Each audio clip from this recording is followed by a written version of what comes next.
Detail. Halt. Color detail. Left. Base.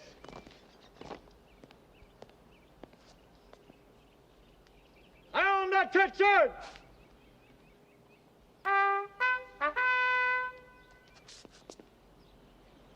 Platoon! Attend! Hunt!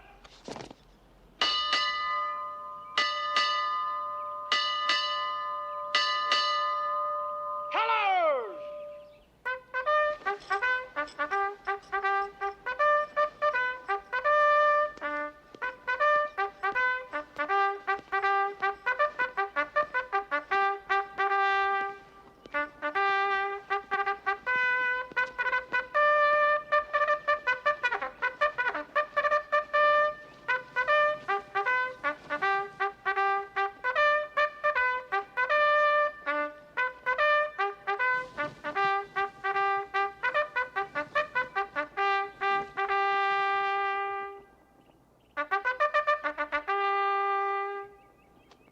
Ready, two.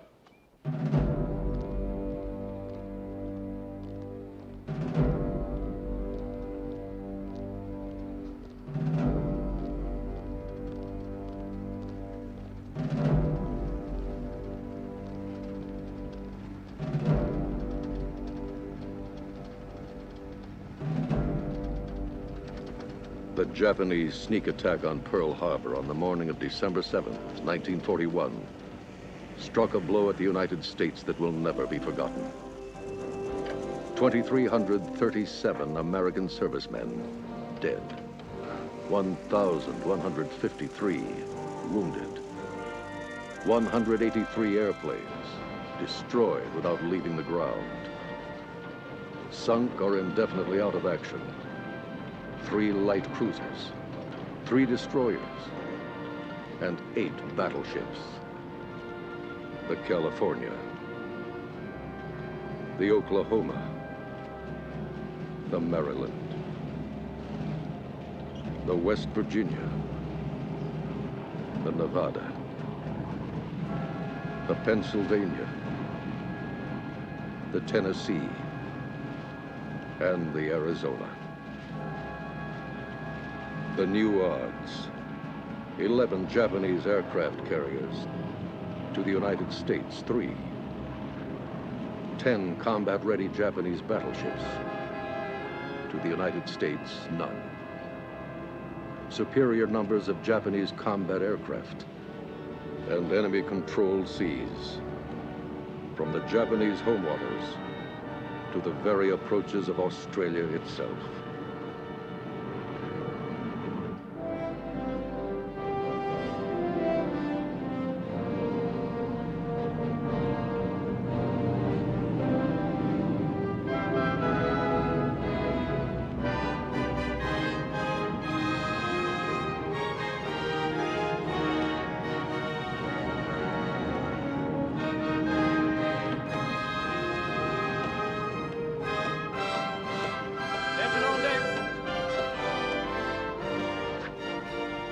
Request permission to come aboard. Permission granted, sir.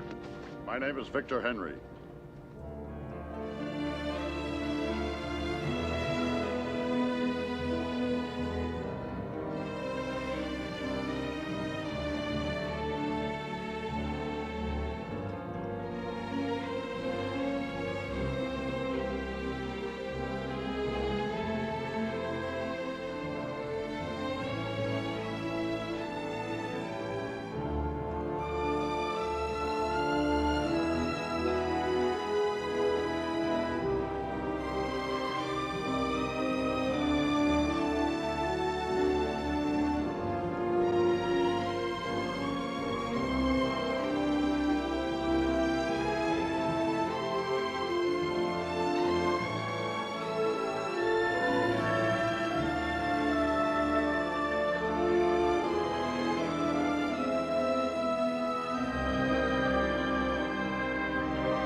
hungry. Oh, you haven't even looked at me. And you're smelling fried chicken. It's been 5 days. Dad's That's nice. He's in the backyard with Vic. Oh, come on. Dad! Dad, look who's here. Hey, Warren. Hey, Dad. I almost visited you in the Enterprise today. I'm relieving the Northampton. Northampton? Well, that's great news. Can't believe it. My old man, skipper of our screen flagship. Congratulations, Dad. Thank Well, yeah, I stopped by the California shore office. These just came in.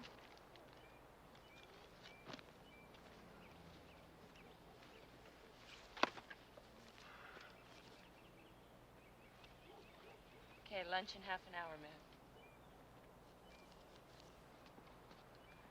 Come on, Sprout. Let's clean you up for lunch. I'll ride down the hill with you later.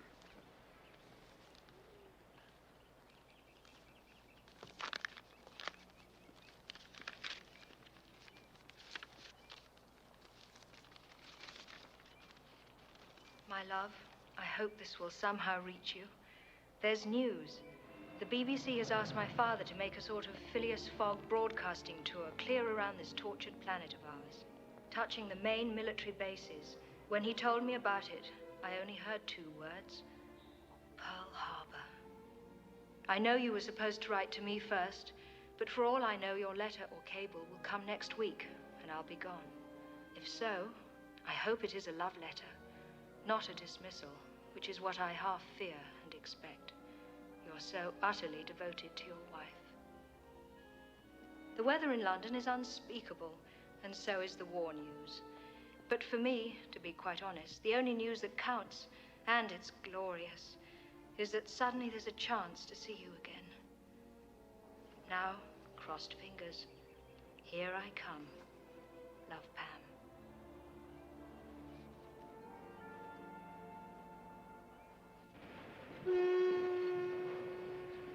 From the Chief, Bureau of Navigation, Captain Victor Henry, Detached Commanding Officer of the USS California, BB-44.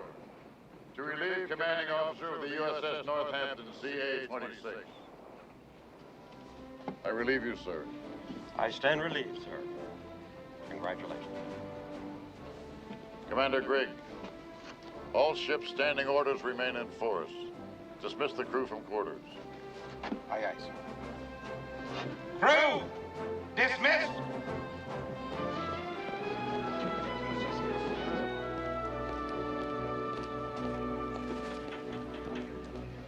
Hey, Gene. My father's ship. New command.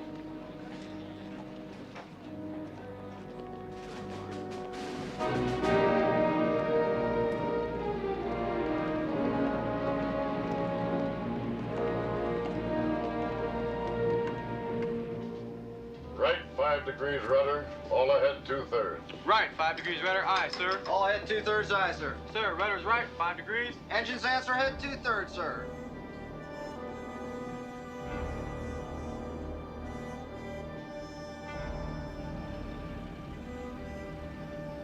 Gentlemen, I want to bomb Japan.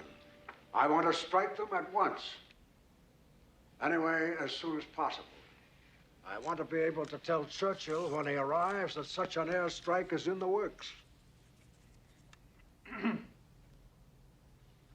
Mr. Secretary of War? Mr. President, such a token raid at this stage will be very difficult. And very costly, sir. Not a token raid. I said strike. I want to hurt the Japs, shake them up, give them something to think about beside running wild with victories in the South Pacific and East Asia. Disrupt that timetable of theirs. Mr. President, with our present bombers, our closest air base in the Aleutians is out of range of Japan. I've been studying the maps. How about striking them from North China or Siberia? If these governments will agree, sure, Mr. President. The logistics are formidable, sir. And will take months? But then we can hit them hard. How about a carrier strike? When ordered, Mr. President. At once? Zero possibility of surprise, Mr. President. Against overwhelming odds. The Japs know our carrier strike range. 300 miles. Their land-based bomber patrols cover the sea approaches far beyond that. And that sounds like a suicide mission. No, I want a surprise. A jolt to the Japs and a psychological lift to our people and our allies. But a victory. Those aviators must have a good fighting chance. A way will be sought and found, Mr. President. Fast. Fast. Splendid, General. Now, gentlemen, sit yourselves down.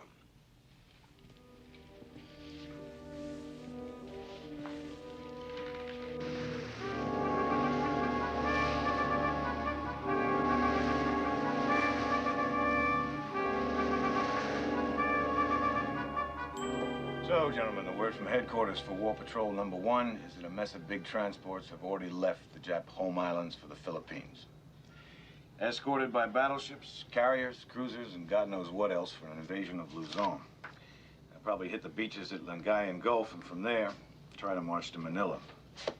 So it looks like Christmas on patrol for the Devilfish and most of the squadron. As you know, Guam and Wake look to be goners. Probably be operational Jap air bases within a week. So our line is cut, and we will be patrolling in waters totally controlled by the enemy. Our mission is to harass, and if we can, prevent the landing of the main Japanese expeditionary force. It goes without saying, enemy destroyers will be as thick as fleas on a dog's back. Questions? Yes, sir. Are we authorized to sink unarmed merchantmen and tankers? Okay, Mr. Exec, here are our orders on that point.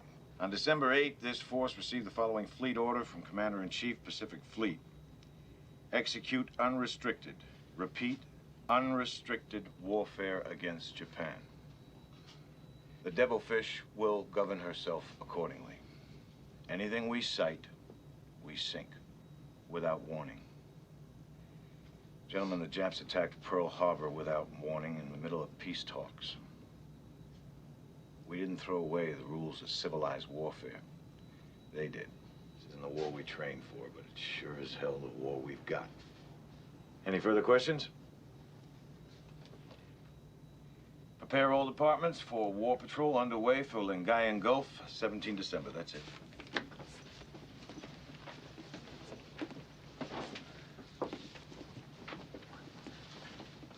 Byron. Sir. Congratulations on your transfer to Submarines Atlantic. I got the dispatch from headquarters just now. Signed by Admiral Hart.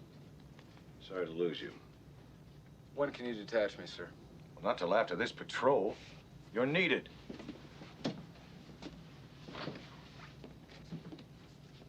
What's his problem?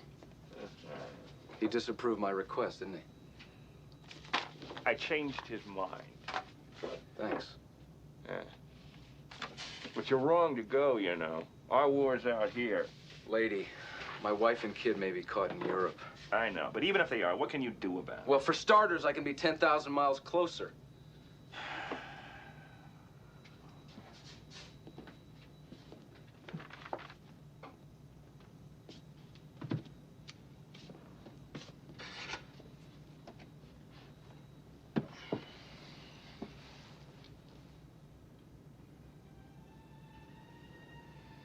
Just a little while longer, baby.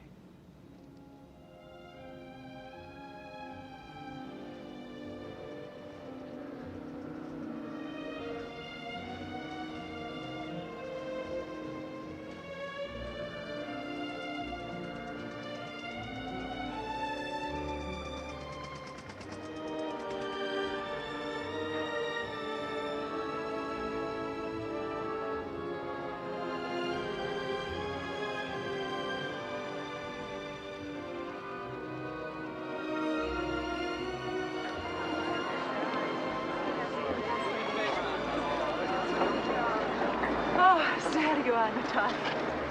Are you enjoying the sun, Professor? Well, what there is of it. I altered my dress, Natalia. Would you like to try it on? Oh, thank you, Any yes. news from the rumor department about our getting away, Mrs. Olewski? Just the usual. Nothing definite. According to our we should have been in Palestine by now. What are you working on, Professor? This wall just a diary. Something to pass the time while we wait and wait for us to sail. Oh, I had hoped it was a new book. It is a new book, Sarah. Aaron intends to coin this flight of ours into publishable copy on faith, war, the human predicament, and whatnot. Well, you can make what jokes you like, Natalie. When a Jew's journey comes up as ahead of the Book of the Month selection, well, then something will have been gained by all this discombobulation. Just keep an eye out for Lewis, Aaron, while I go with Sarah. Yes, of course.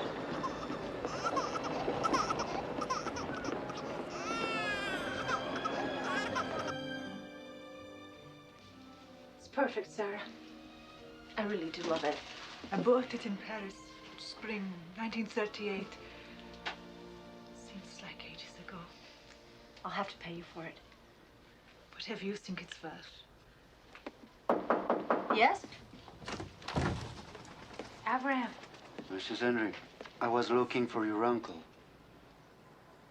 Well, he's up on deck. New dress. Oh, yeah, it's Sarah's. I'm buying it from her. We'll talk later, Natalie. I should be going.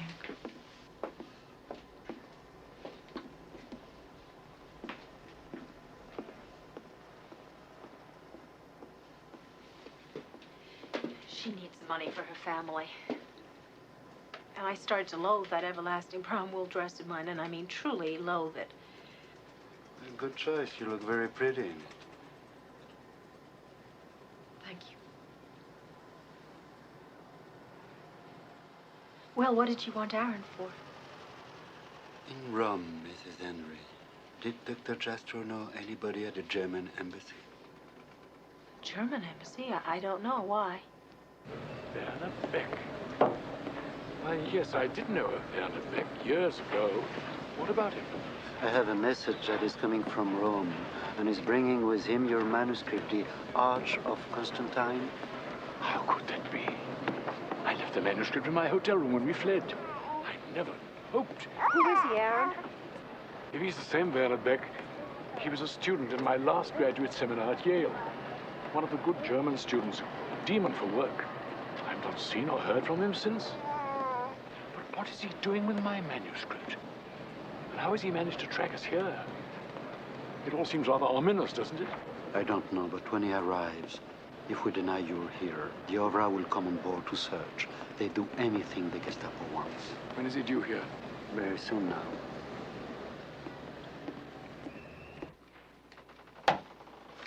Then you do remember me, Professor Jastrow? Well, of course, Werner Beck.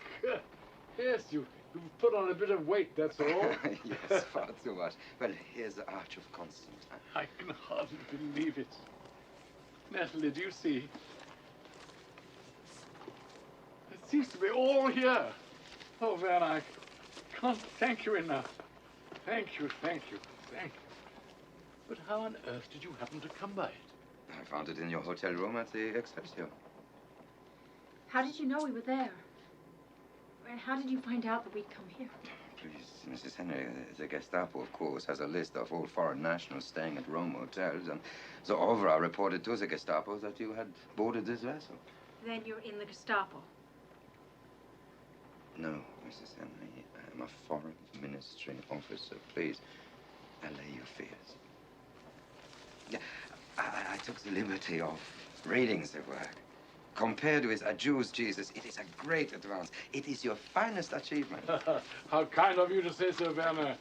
As for you, your English has improved considerably. Remember the trouble we had at your orals? Indeed, I do. You saved my career. Oh, hardly so.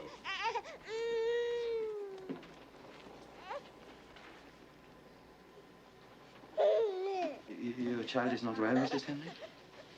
He's catching a cold. Oh, that is too bad. I was hoping that you and the professor would have lunch with me at the Grand Hotel. They say it has the finest dining room in Naples. Leave the ship? Surely you're not serious, Dr. Beck. Why not, Mrs. Henry? I thought you might enjoy some good food and wine. In a few days' time, you and your uncle will be starting on a long, rigorous journey. A few days. That's more than I know, and I've just come from the harbor master. Oh, that's my information. Now, I have police passes for you both, and it really is quite safe for you to come ashore with me. There is much to discuss. Werner, what were you doing in my hotel room? Professor, when Mussolini declared war, I thought I'd better offer you my help. Now, suppose I withdraw so that you can talk it over. I hope to see you at lunch.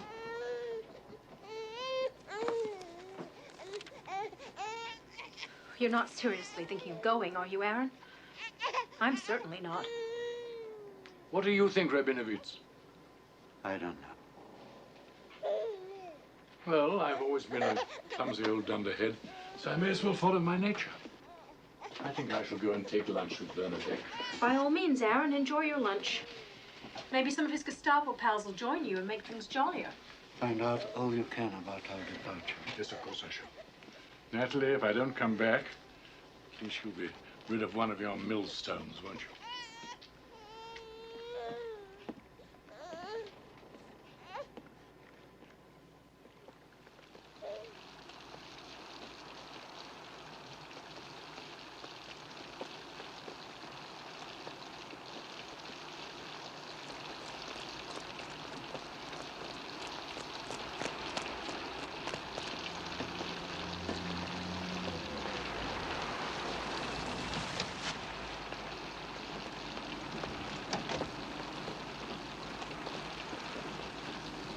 Sorry, you couldn't join us. It was a marvelous lunch, Mrs. Henry. Professor, I'll be hearing from you soon. I hope the little baby is feeling better, Mrs. Henry. Auf Wiedersehen.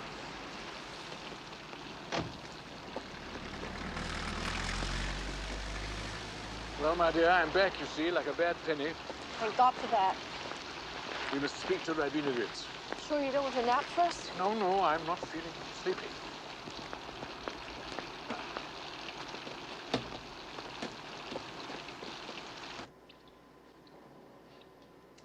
So, was it an interesting lunch, Professor? Rather interesting, yes, it was. To begin with, your Turkish captain betrayed you. He reported our presence here abroad last week. The harbor master decided to notify the Ovra in Rome about the examination of the American fugitives before letting you go, hence the machination.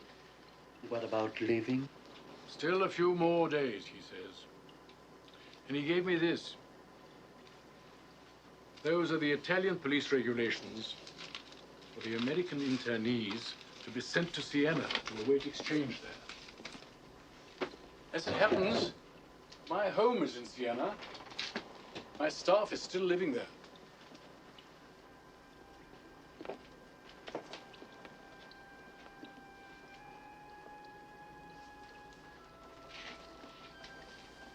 So, you've made up your mind. You're getting off and going to Siena. I told Werner it's entirely up to Natalie. If she wants to sail with you, I'll sail too. If she prefers to go back to Siena, I'll go back there with her. I see. Very nice. And what did Dr. Beck say to that? Well, Werner said that as a mother, he was sure that Natalie would decide wisely. But he did ask me to point out to you, Natalie, that for us the risks of this voyage are pointless and intolerable. This ship is not even seaworthy. The refugees will be entering Palestine illegally. The Syrian mountains are full of bandits and hostile Arabs. Why take such chances when we are perfectly bona fide Americans with our papers all in order? He's trying to keep you here. Why? No. I think he's just hoping to help his old teacher. God in heaven, Aaron, will you ever show a trace of common sense? The man's a high-placed Nazi. What makes you willing to accept a word he says? He's not a Nazi. He's a professional diplomat. He regards the party as a pack of gross, ill-educated opportunists. Her anti-Jewish policy appalls him. However, All that is neither here nor there. I stand by what I said before. Whatever you decide to do, of course, I will support you to the fullest. Come in.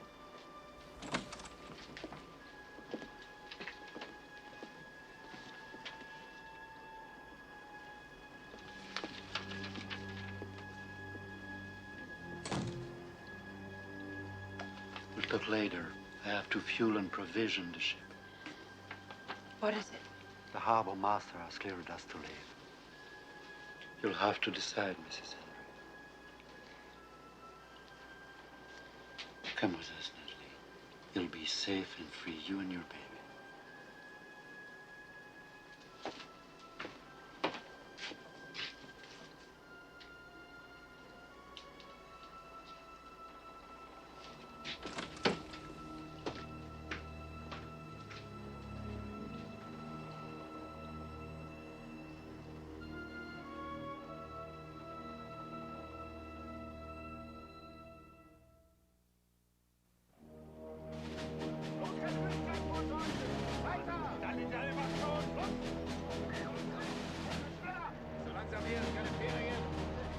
The road from the battlefields of the Ukraine, where the hordes of Soviet prisoners of war swept up in the German November drive on Moscow, is a long and bitter one. On this forced march of more than 100 miles, with the barest of starvation rations, death from exposure and brutal treatment has already taken a heavy toll. But for Beryl Jastrow, Aaron Jastrow's cousin and fellow yeshiva scholar, this is an old and familiar road. Part of a labor draft culled from the sturdiest of the Russian prisoners. They are bound for a place near the village of Jastrow's youth, Oshwiesen, a place that takes its name from this village. But now, since the occupation, a place called Auschwitz.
How many were there at the start of the march?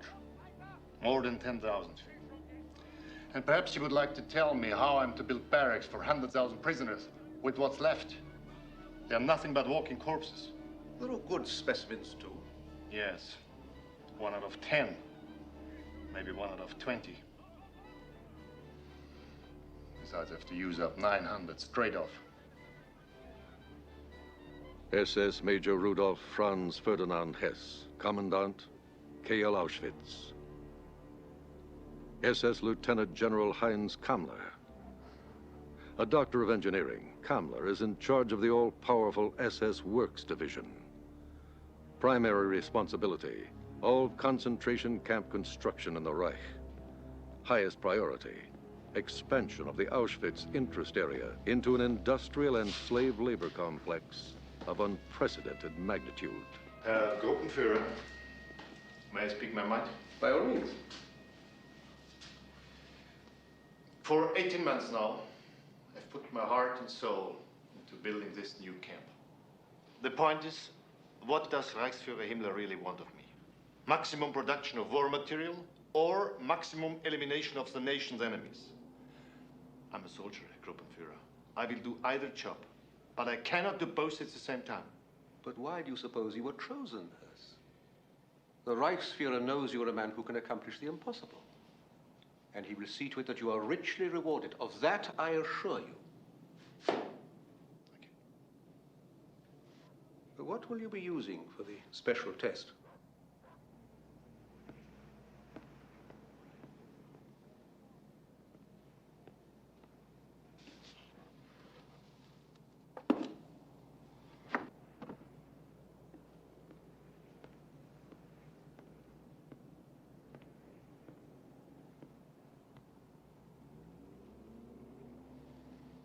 Cyclone B.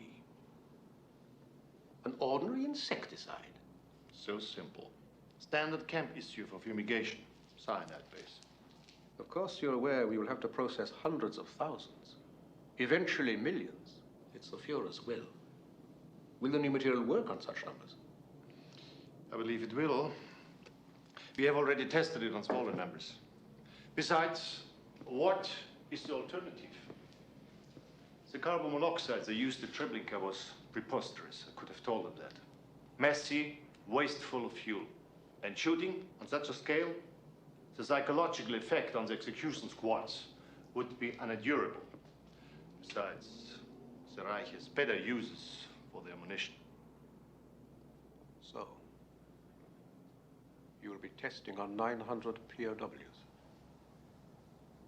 And on the camp records, what? 900 political commissaries.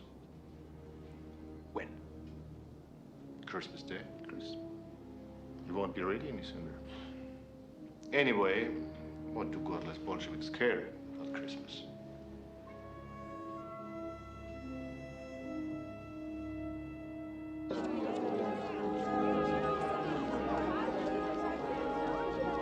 Arriving track 2, train number 4, from New York.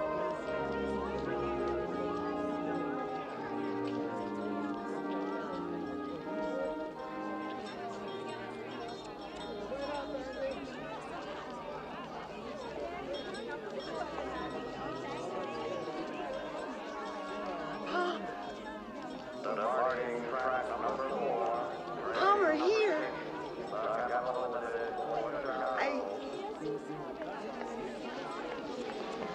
Rhoda. Palmer, you should have your overcoat on. It's Arctic outside. Well, I put on long johns in Chicago. Long johns? Shades President McKinley. So how was the trip? Fine, it was wonderful. Now, what is this awful hush-hush thing you're working on? Oh, good Lord, Palmer, you're getting as bad as fog. Can't you tell me anything? I can tell you only that if we get it first, we win the war. And if Hitler gets it first, he wins the world. Well, good heavens, who's going to get it first? As of now, Hitler, hands down. Kid, look at this, Rhoda. Christmas. Got the country half paralyzed. I'm beginning to wonder if anyone remembers there's a war on.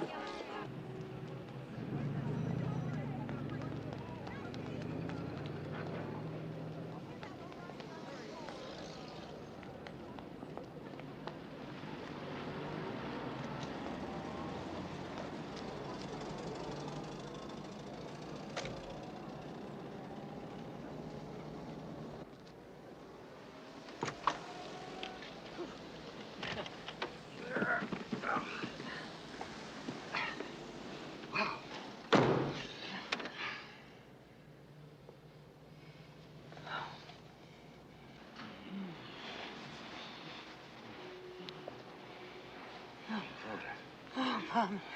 Oh, Palmer, dear.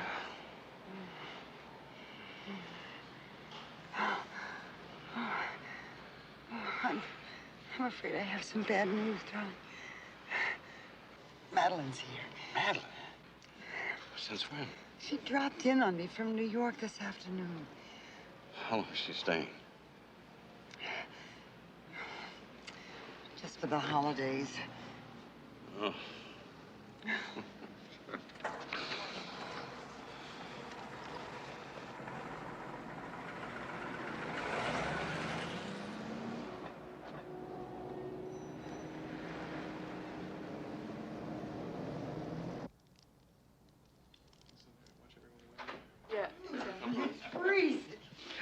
Madeline and Simon. Hi, Mom. Fix us a drink. Okay. Well, Madeline, how nice to see you again. Simon, this is Dr. Palmer Kirby. He's a good friend of Dad's. Lieutenant Anderson. Hey, Lieutenant, just back from the sea? No, sir. I'm at Buord Proving Grounds. Ah. New weapons section. Oh, working on anything exciting? Not that I can talk about. Simon, you were just scaring me now about radioactive bombs blowing up the world. Pure theory, I said, Mad. Not for this war. 100 years off. Well, we'll see you later, Mom. Come on, Simon. Feed me. Well, aren't you two going to eat here? There's plenty. We're going to grab a bite before the movies. Oh, well, have a nice evening. Bye-bye. Bye. It's very cold out there. Good night. Night.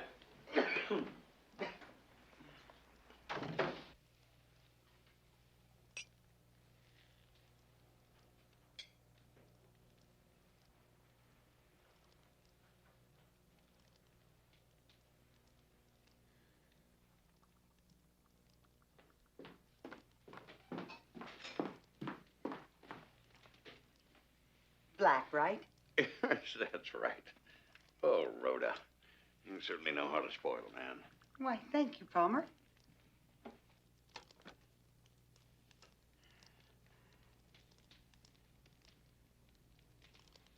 Palmer, I have something to tell you. I wrote Pug about a month ago and asked for a divorce. Now, darling, listen, you're free as air. Just remember that. I'm not sure I ever want to get married again.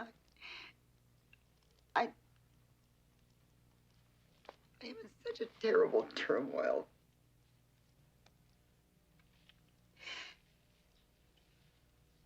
You see, when he got to California, I thought he might ask me to come and set up house in Honolulu.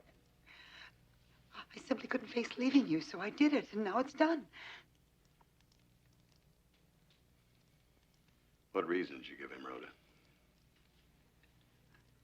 I simply told him we'd been seeing each other, and I'd fallen so hopelessly in love, it was wrong not to tell him.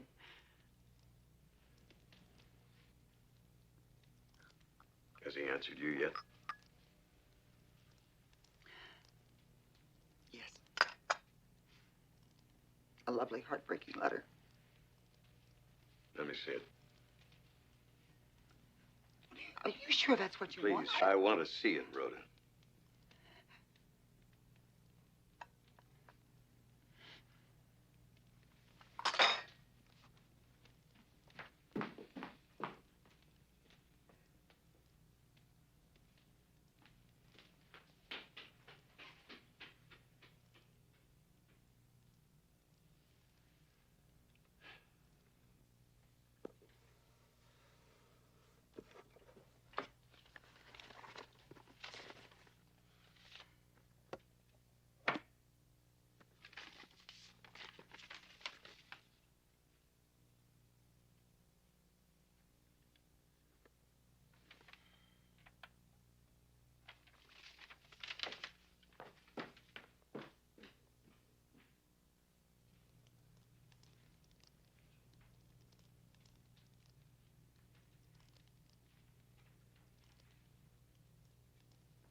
What's the matter, dear?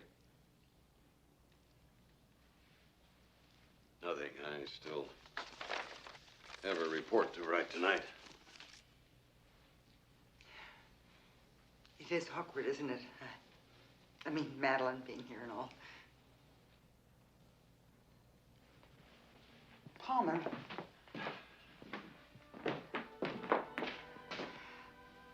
Palmer, Palmer, take me to your apartment. Is that what you really want? Oh, what do you think, you fool? Don't you? Dearest Pug, I cried when I read your offer to forget my letter and go on as before. It's almost too generous to accept, and we both ought to take time to think about it. That you would be willing to forgive me is almost inconceivable to anyone who doesn't know you as I do.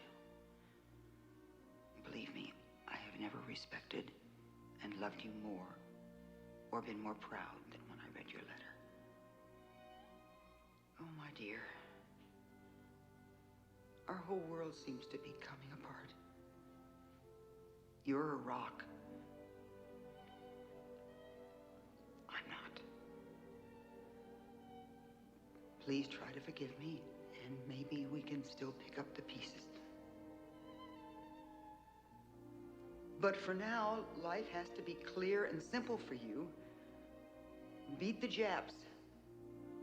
Beat Hitler.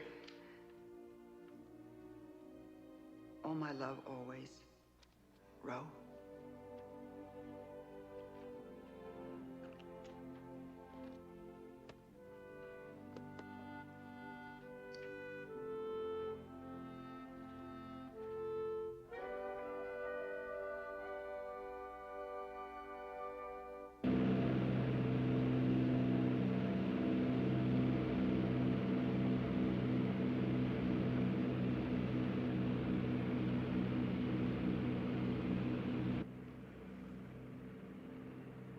Pamela, can't you ever get anything right?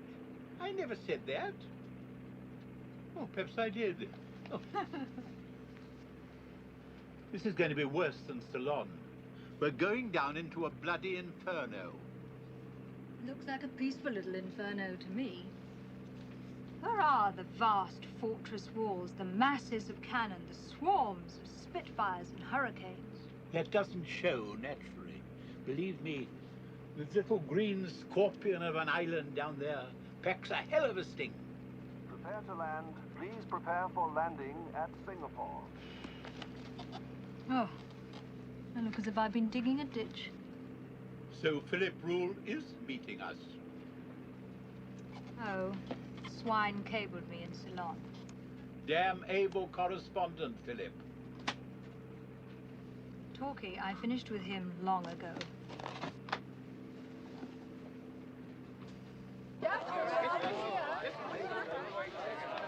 Qantas Flight 23, arriving at gate number 5. Hello, Tudsbridge. Philip, just in time. How are you, Tudsbury? Welcome to the bastion of the Empire. I'm overwhelmed. Well, don't be. They grow by the roadside. Mr. Alistair Tudsbury. Yes? Air Chief Marshal Brooke Popham invites you for a tour of the island's defenses before your broadcast this Oh, evening. I accept. My car will be waiting for you, sir. Outside customs. You do rave with the high brass talking. Imagine a mere journalist being offered such a tour. Eh? What on earth happened to your hand, Philip? Why, I went on maneuvers with the Argyll and Sutherland Highlanders. Got bitten by a centipede. It was a nasty brute, about a foot long. Didn't know whether to kiss it or kill it. Still playing your Hemingway act, eh? Nasty, Tudsbury. Come on. I'll whisk you through formalities, and then I'll book you both into raffles. What are you sending to the Express these days? My sources have it, our lads are smashing the Japs on all sides. Now, that's the official line talking. But the rumors filtering down the peninsula aren't quite so rosy. The Tudsbridge. Looks peaceful. This is the residential section. We are east of Suez. Where are the British, Phil? Oh, you'll meet them tonight at the Tanglin Club. Governor's reception for whites only. Governor's reception? For the celebrated Alistair Tudsbury. You get a chance to meet all the calcified pucker Saabs who are responsible for sweating and oppressing 500 million Asiatics in the name of God and the British Empire. So, Tudsy, tell me about this U.S. naval captain, Victor Henry. Who's that? Oh, come. People talk, especially in the Moscow press corps. You and this Yank lovers? None of your bloody business. And as long as we're on the subject, how's the little wife? God knows. Last I heard, she was working in a factory outside Moscow making tank turrets out of borscht or some bloody thing. The idea of you married, and to a Russian ballerina. Well, I must say, you always were full of surprises. Tell you the truth, it was the only way into her knickers. Beautiful girl, Tudsbury. But prim as an Anglican bishop's wife. A Yank, Tootsie. And, I hear, over 50. You must tell me, what's the appeal? Among other qualities, Phil, he's as little like you as anyone could possibly imagine. He's decent to the bone.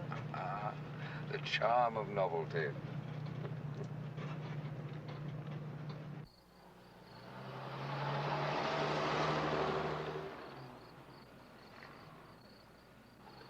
This war will be won, though it may well entail further grisly sacrifices for mankind. But after what I have seen today, thanks to the generous cooperation of Air Chief Marshal Brooke Popham, this is what I'm going to say tonight when I broadcast to England, the Empire, and the world. Fortress Singapore is ready.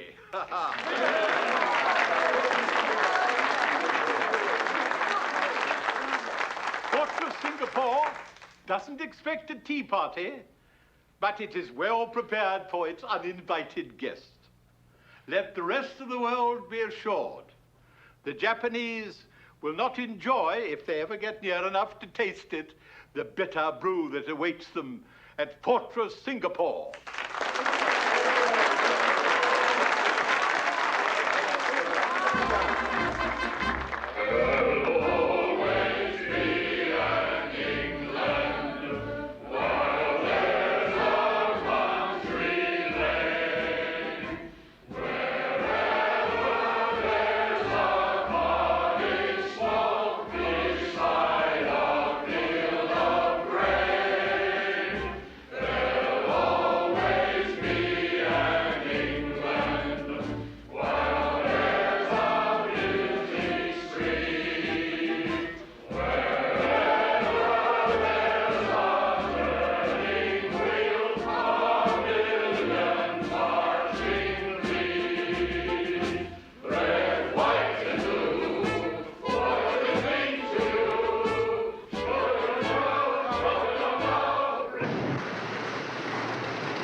Morning, sir. Good morning, Brian. Morning, Skipper. Morning, Barry. Not much longer till Lingayen. I'm taking her down, lady. Pull the plug as soon as we're below. Aye, sir. Clear the bridge! Clear the bridge! Let's get Dive! Let's move it! Dive! Let's get forward! Watch from the outside! Watch it! Get forward!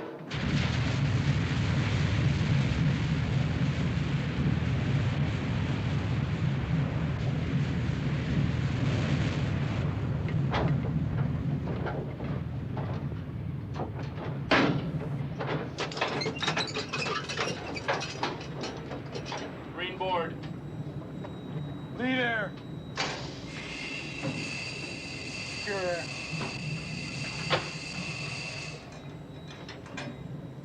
Green board, pressure in the boat. Very well. Make a depth 125 feet. Let me know when you got a trim, Foo. 125. 125, aye.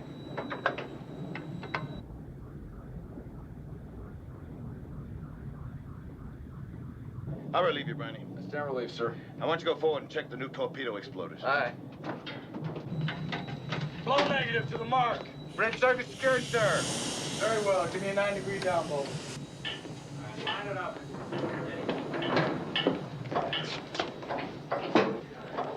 Hey, guys. Hello, sir.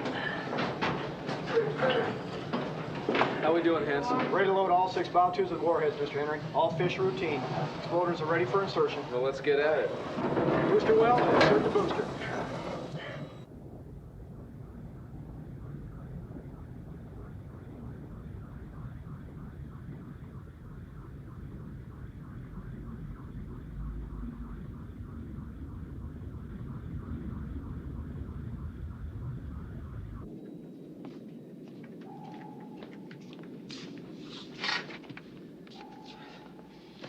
What? Tracking party to the conning tower, Mr. Henry. What's going on? Captain wants you to take the dive so that Mr. Turkel can man the TDC. We're in silent running. We have a contact? You damn right. There's screw noises all over this ocean. We're inside Lingayen.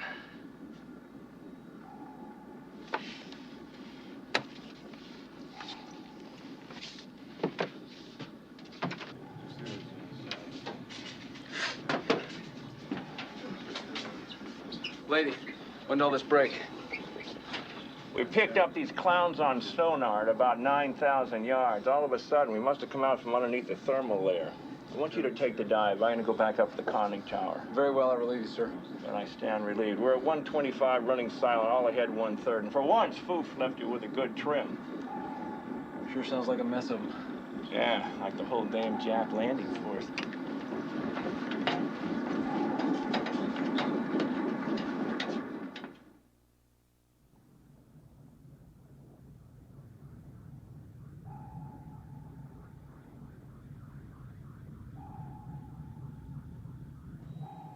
Now, Brownie, listen carefully.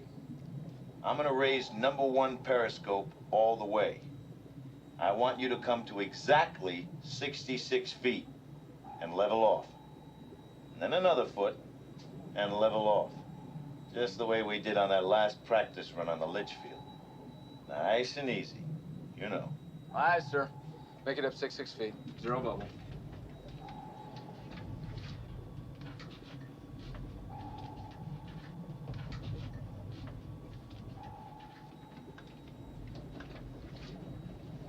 Six feet, sir. Very well. Up scope.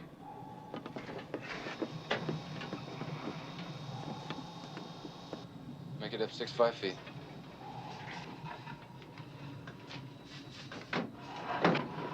Six 5 feet, sir. Very well. That's it. Hold it. Wow. Unbelievable. Mark. 045. Leading AP, Mark. 046 1/2. Second AP, Mark. 044. Third AP, Mark. Downscope. 042 1/2. Target angle on the bow, 40 starboard. Range about 10,000 yards. TDC will track the first transport. Give me the normal approach course, all ahead standard. This is the captain. We've got 3 big transports in column, screened by 3 destroyers off our starboard bow. The rising sun is flapping plain as day on all of them. This is it. Flood the bow tubes.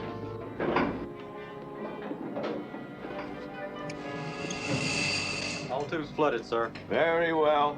They're still beyond torpedo range, Captain. They are now, but they're zigzagging, and when they zig back, they will be in range. All ahead, 1/3. Answering all ahead, 1/3.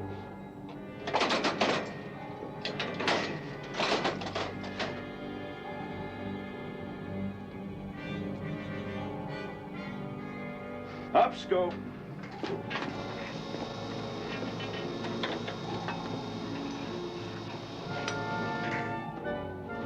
Okay.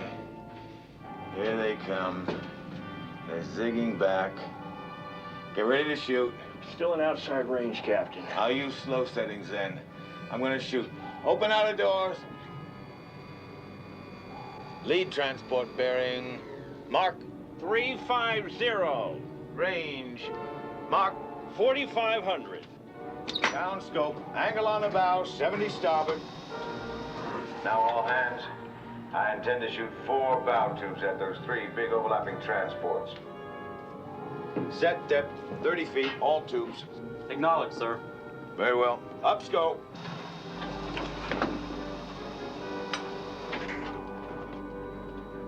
Target bearing.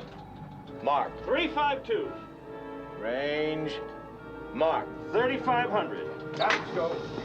Angle on the bow, 90 starboard. Solution light. Shoot any time, Captain. Fire 1. B1, firing electrically. #1 fired electrically, sir. Fire 2. #2 fired electrically, sir. Fire 3.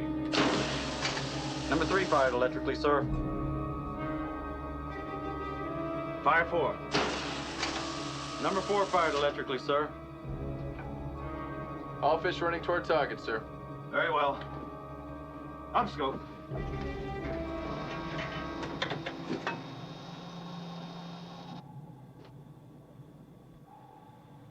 All wakes running hot, straight, normal. Beautiful. Down scope. 19 seconds to impact, Captain.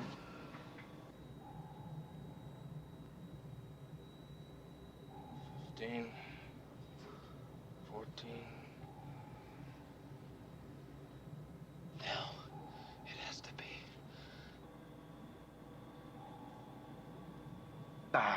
Up scope.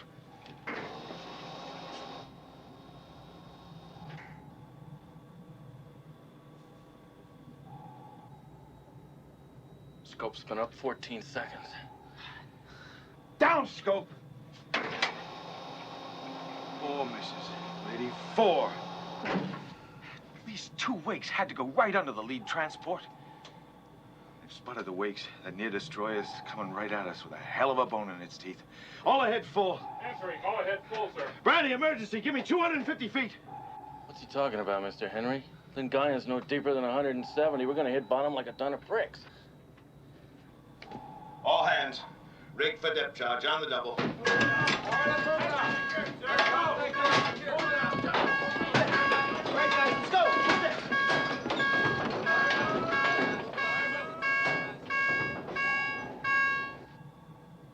On that dive order, Captain, I think you mean 150 feet. That's about down to the mud here.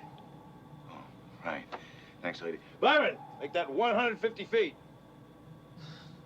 150 aye, sir. Passing 100 feet. Make it up 150 feet.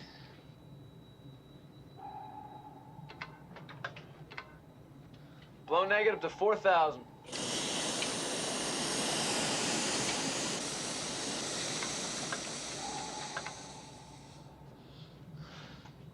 $150, sir. Well, what course, Captain? Course? Oh, yeah. Whew, you're at fate, eh? Left full rudder. Come to, make it, 270. Left to 270, sir.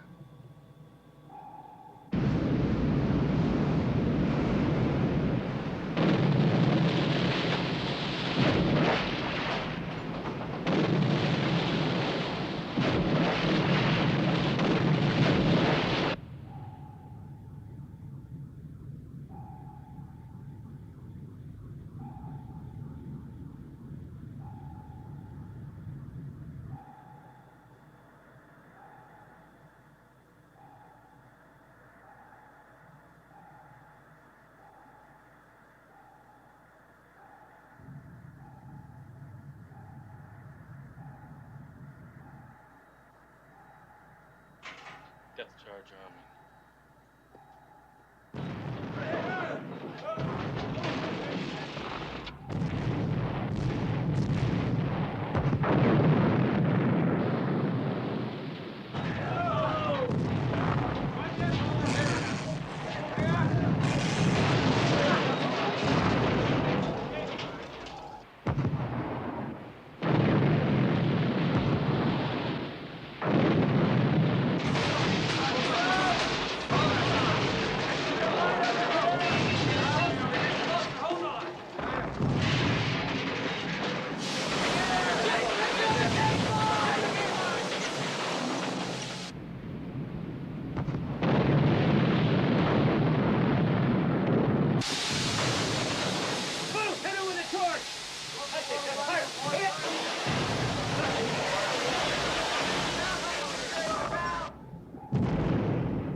Captain, they've got our depths cranked in. We're getting creamed.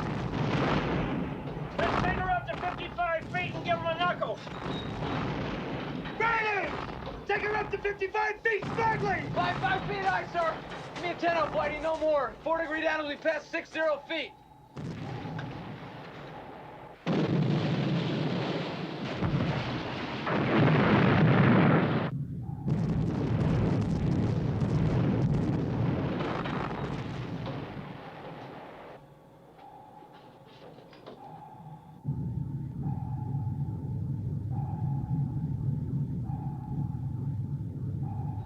Solid auxiliary from seas, 800 pounds.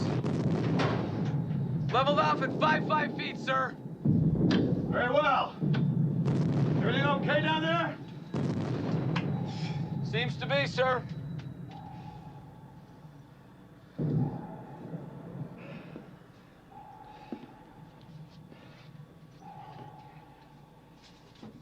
Now all hands. We seem to give them the slip for now.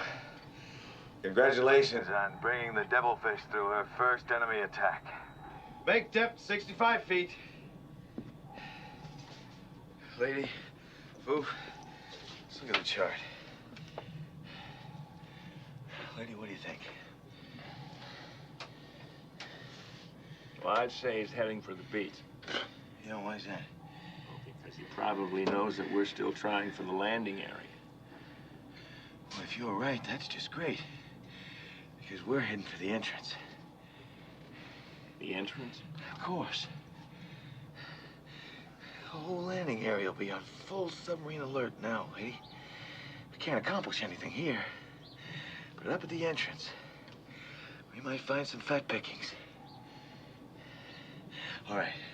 Foof, you relieve Briney. Lady, you and Briney, take a look around the boat. Let me have a full damage report as quickly as possible. Lady? Aye, aye, sure.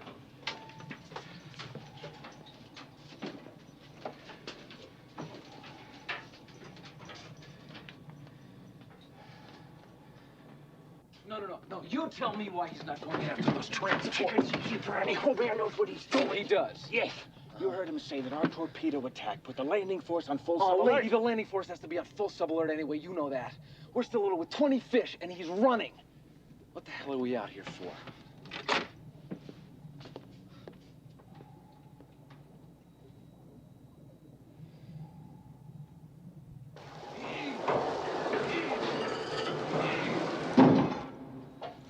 He's zigging again.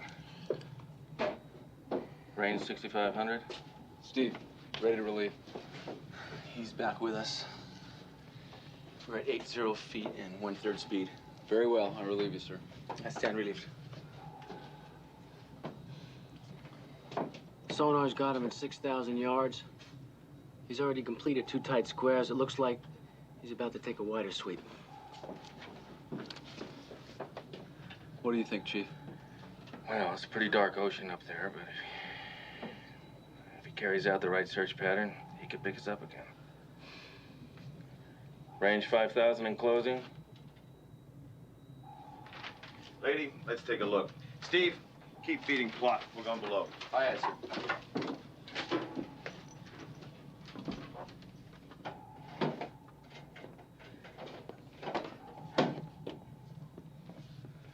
He's right there, sir, and he's making another turn.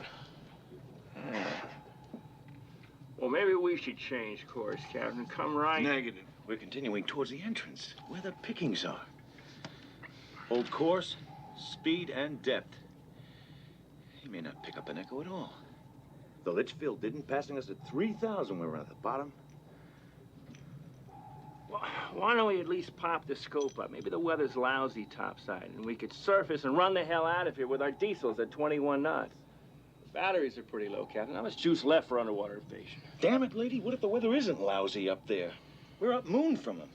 Even our attack periscope might show up in his binoculars. He's turning towards us, sir.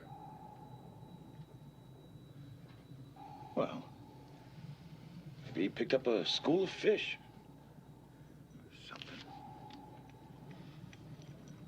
Range 4,000. Speed 30 knots.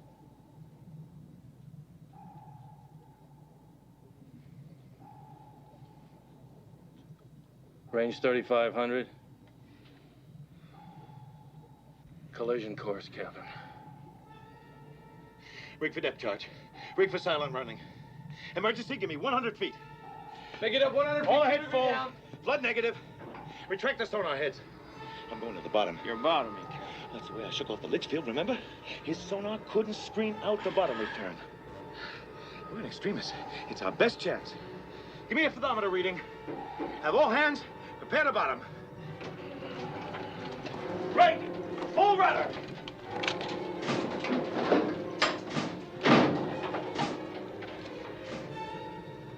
Will it work? Well, it depends. On what? How good the Jap sonar is.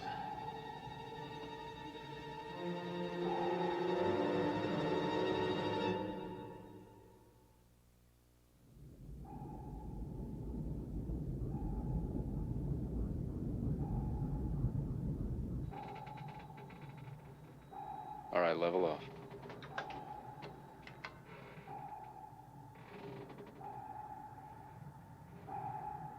All stop. Answering, all stop.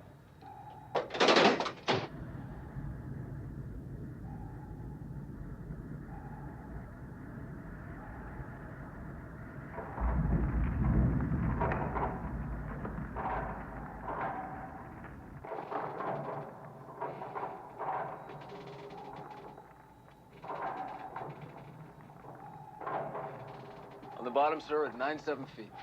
Very well. Shut down everything but topside sonar.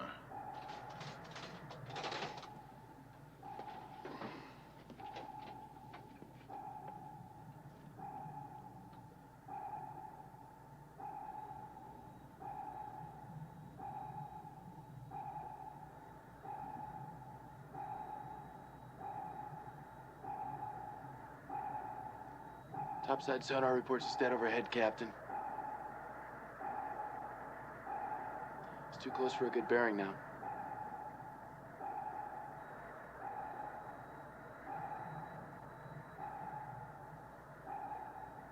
My God, it's working. He's gone by us, sir.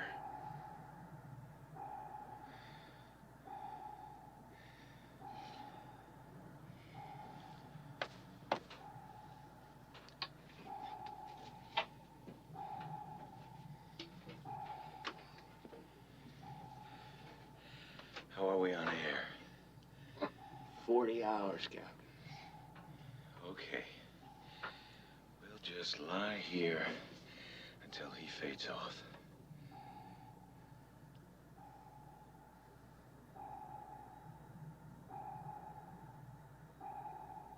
He's coming back, Mr. Henry. He's coming back, sir. Nothing to worry about. Nothing to worry about down there. Bottom return blanks out his sonar. We know that now.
Sir, make it up 6-5 feet. Blow negative to the mark, 10 degree up.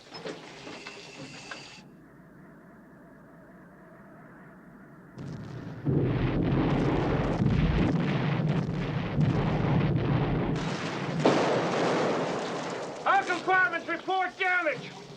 Mr. Astor, high-speed propellers, they're approaching from the entrance. One bearing 300, the other bearing 120. Speed 20 knots.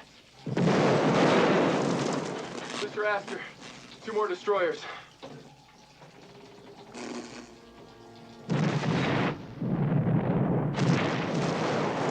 Periscope depth Ronnie, but be ready to flood negative and get me down fast. 6-5 eyes, sir. Make it up 6-5 feet. Blow negative to the mark. 10 up bubble.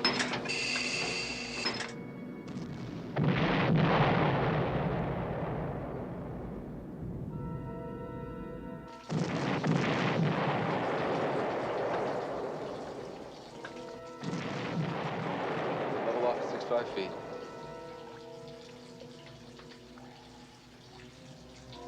Leveling off at 6-5 feet, sir. Let's go.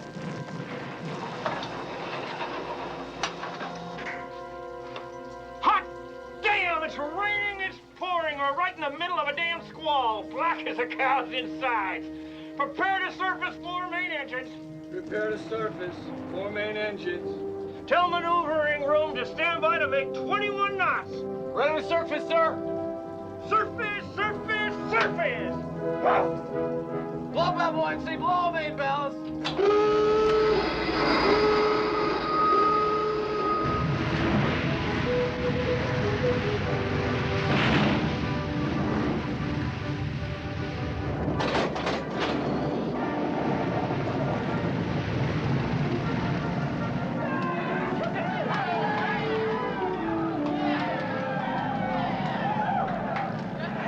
Pharmacist, they lay out with the conning tower on the tower.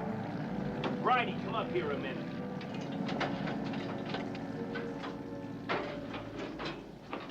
What happened? He got knocked off his feet in the darkness.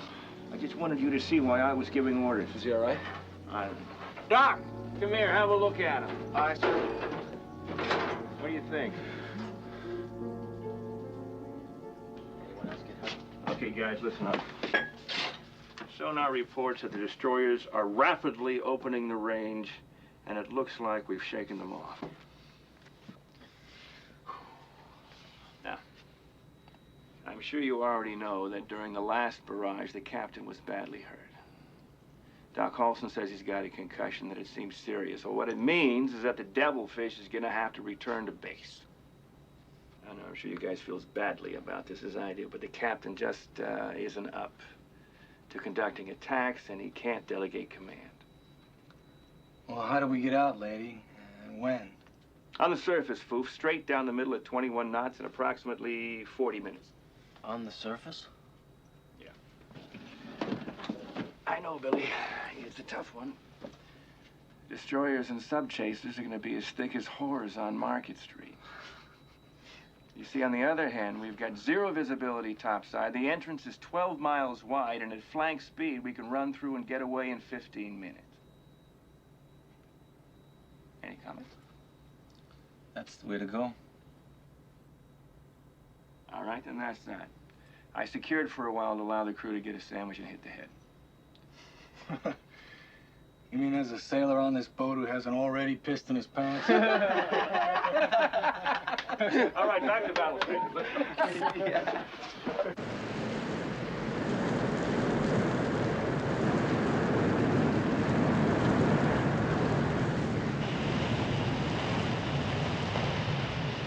We're passing through the entrance right now, lady. Sonar reports screw noises and echo ranging all around us, Mr. Astor. It's all patrol maneuvers. No collision courses. No sign they picked us up. Just goes to show you, ignorance is bliss. Here we are absolutely ringed by the yellow bastards, and it's like a pleasure cruise. Let's just hope we don't ram one. What's up? Oh, Brian. Close the curtain. So how do you like submarine duty so far? Listen to me carefully. There's nothing wrong with the captain, except that he's absolutely scared out of his mind. What?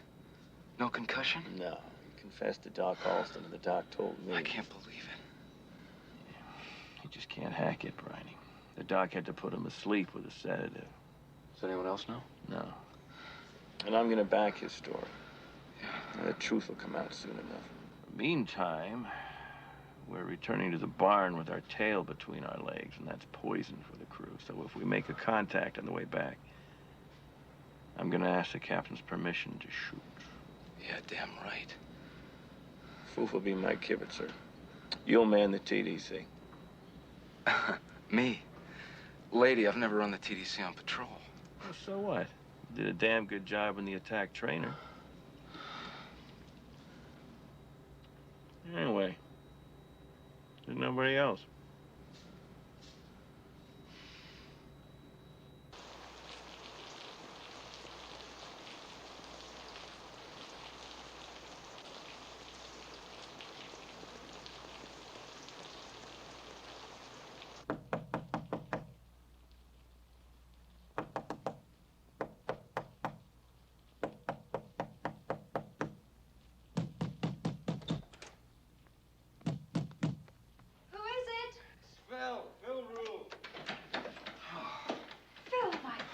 Pam, this is Major Denton Sharp. How'd you do, Miss Dunsbury?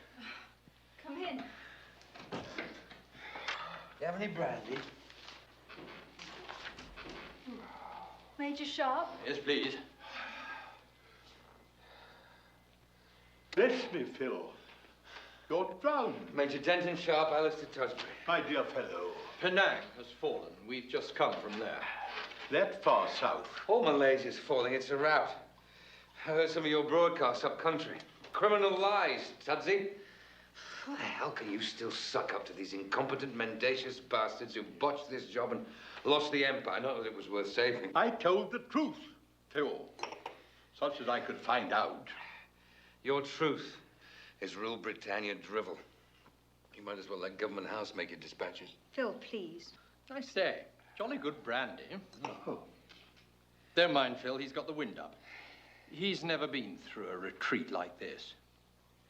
But Malaya isn't gone. We can still defeat these little bastards. Well, I don't agree with you there, Denton, but listen to him. At least he'll give you something real to report. Do you have a map of Malaya about, Tudsbury? Yes, of course. That hand looks awful. Yeah, I had some imbecile army medico lance it at Jitra. Hope I don't lose it. I could have a touch of blood poisoning. Shaking all over. You always were a real hypochondriac. You've always looked naughty in a nightie. Then I shall put on my dressing gown.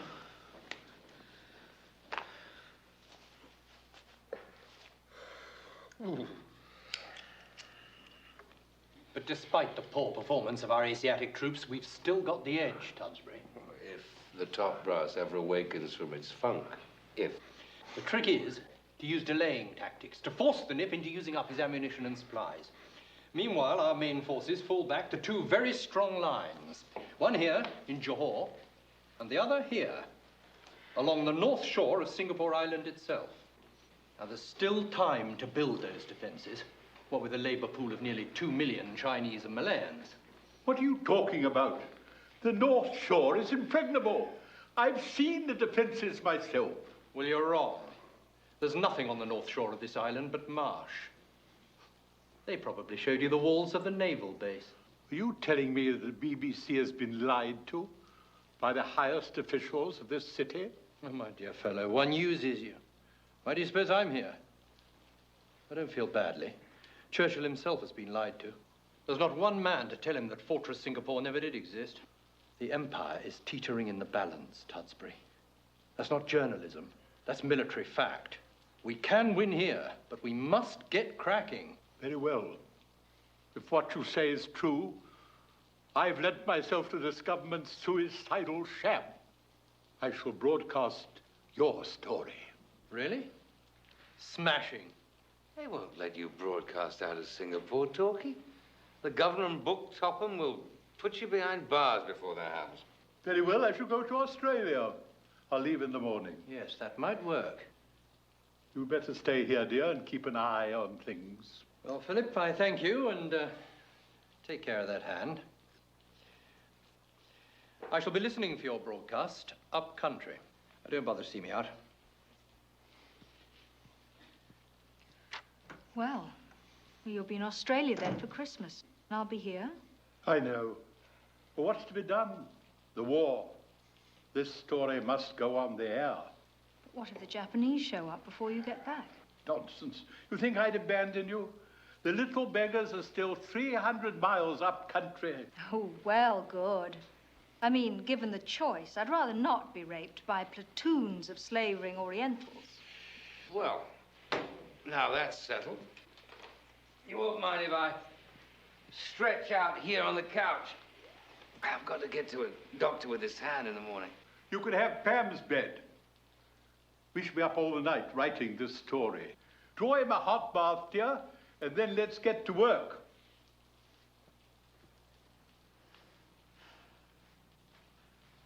Follow me.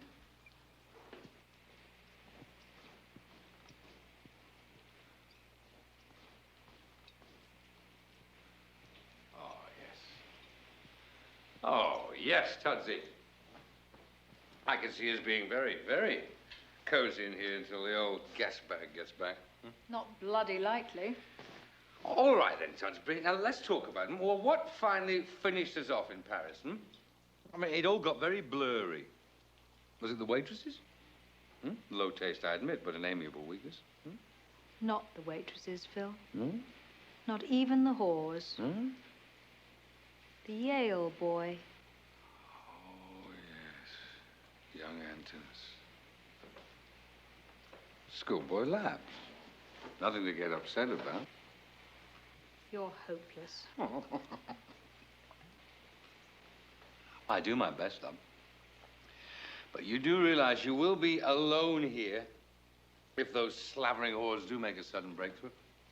Now, if you're feeling lonely on Christmas Eve, I'll be staying with some friends of mine in McMahon's. They'll be having a do. On that, I may take you up. Don't think I could stand to be in Singapore alone on Christmas Eve. Supposing Sharp is right, when do you think the Japanese will get through?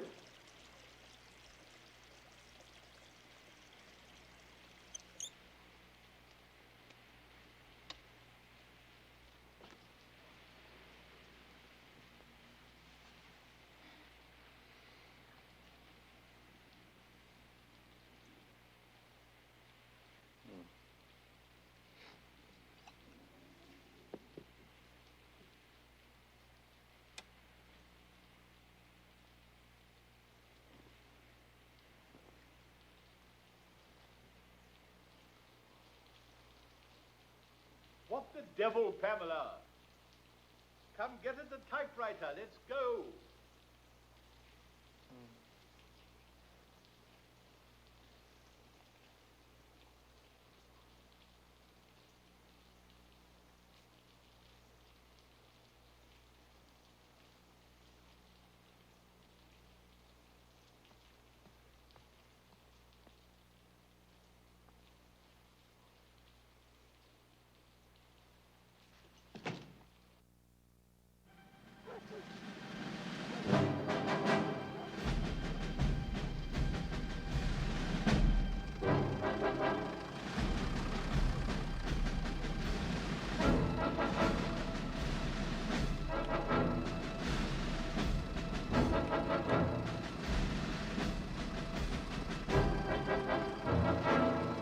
Ausfall bitte.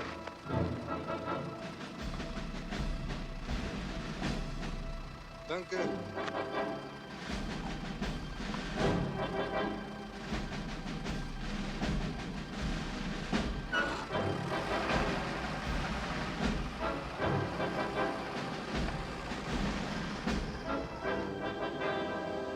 Field Marshal Walter von Brauchitsch, Commander-in-Chief of the German Army.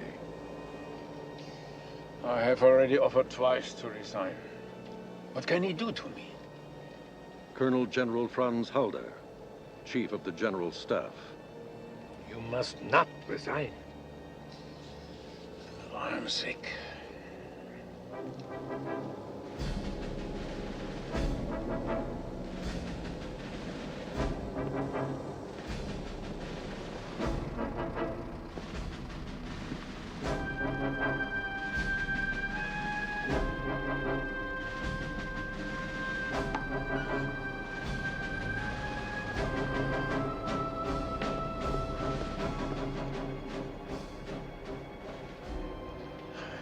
Yes, the most colossal mistake yet was to declare war on America.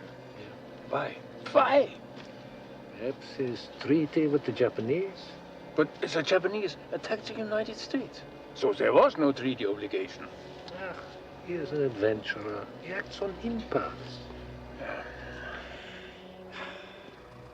Conspiracies to depose or assassinate Hitler have existed in the army for years, hence the unprecedented security. The Fuhrer's headquarters is built in 3 concentric rings, each protected by minefields, pillboxes, and electrified fences. The entire SS complement at this advanced headquarters has been selected with one single quality in mind: their fanatical loyalty to Adolf Hitler and the Nazi Party.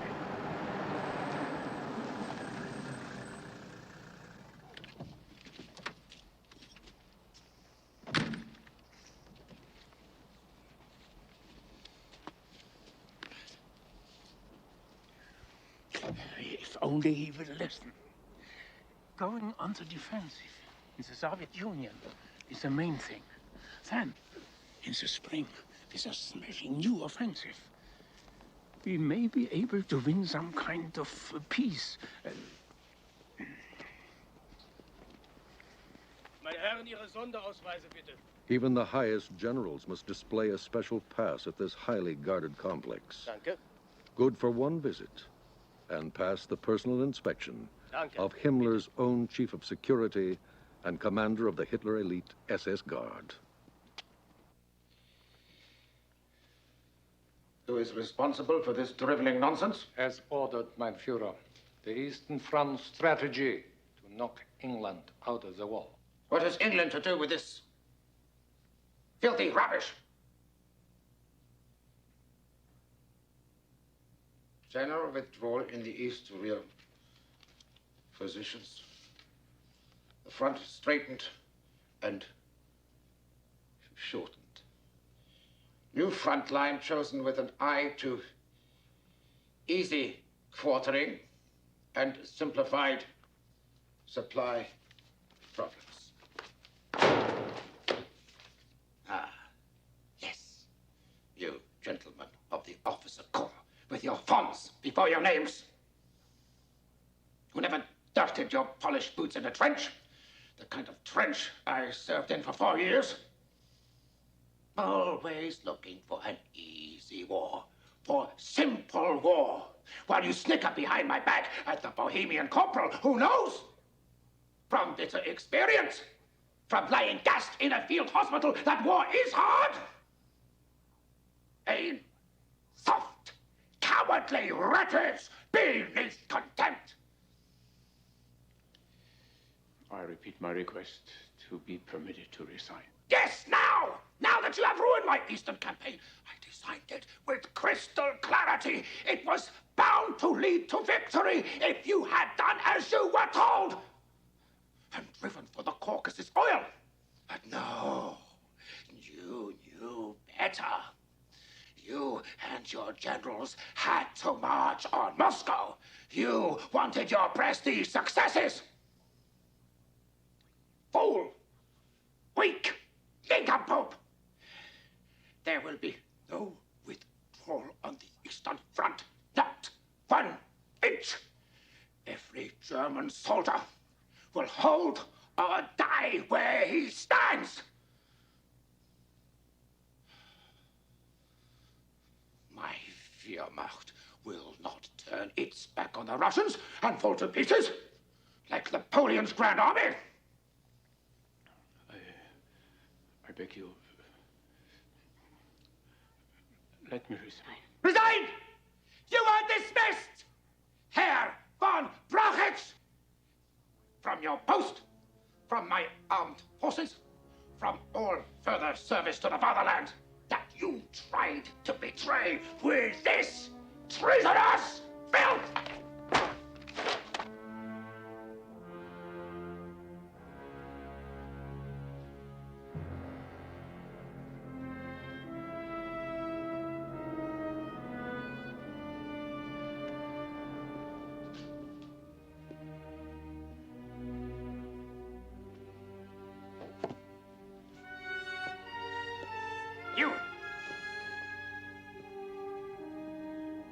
will remain.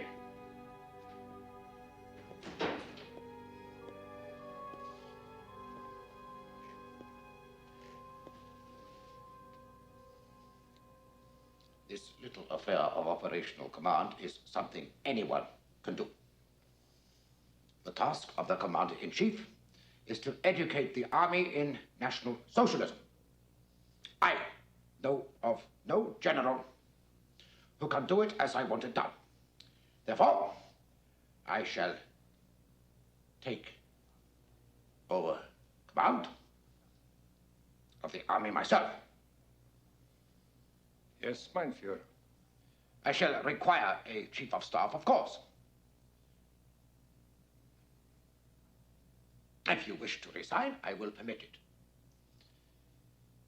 If you want to remain at your post, you may.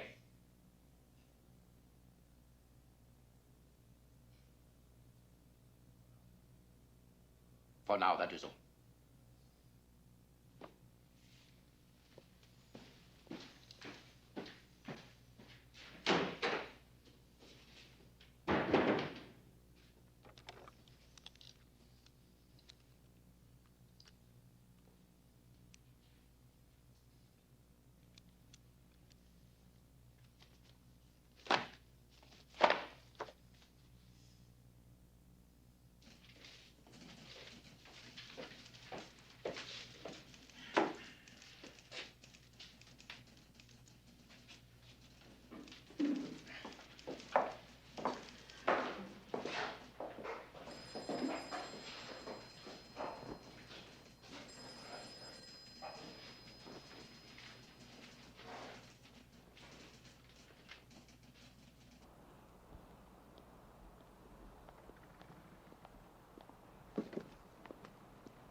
A corporal relieving a field marshal. The time may be coming to relieve the corporal. Never say it, never think it. The time has passed. He is the fate of Germany, and fate cannot be stayed. I shall resign too. No. You are professional. He will listen to you. I'm the scapegoat for his Russian folly, and that so be it. For the sake of the fatherland, stay at his side. Try to curb the mistakes, the excesses. Hope for a turn in the tide.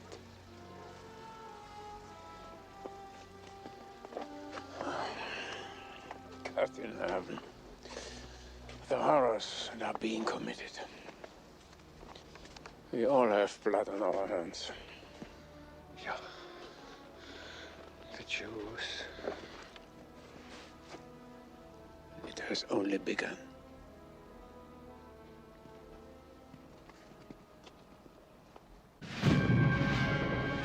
The British Empire staggers under worldwide disaster. The Japanese continue to advance down the Malayan Peninsula towards Singapore and land at Hong Kong.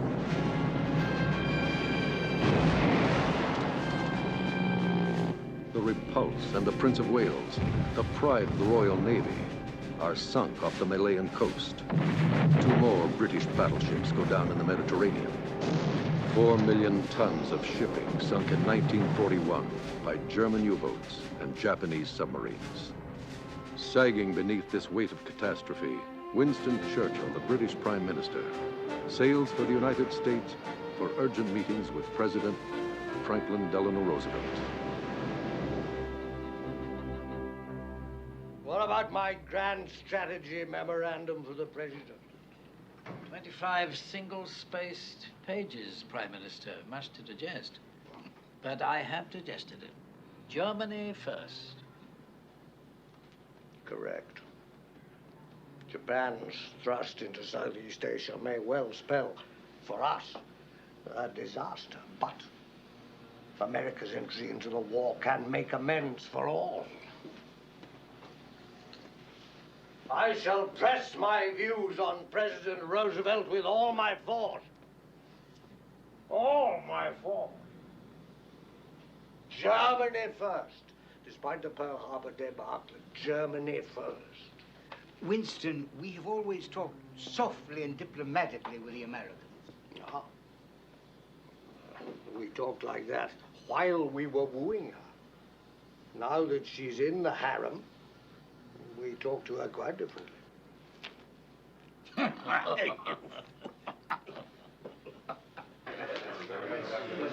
the by, gentlemen, we shall be lighting the White House Christmas tree shortly. You're all invited to the ceremony. Immediately thereafter, to eggnog. Thank you, sir. That's very nice, Mr. President.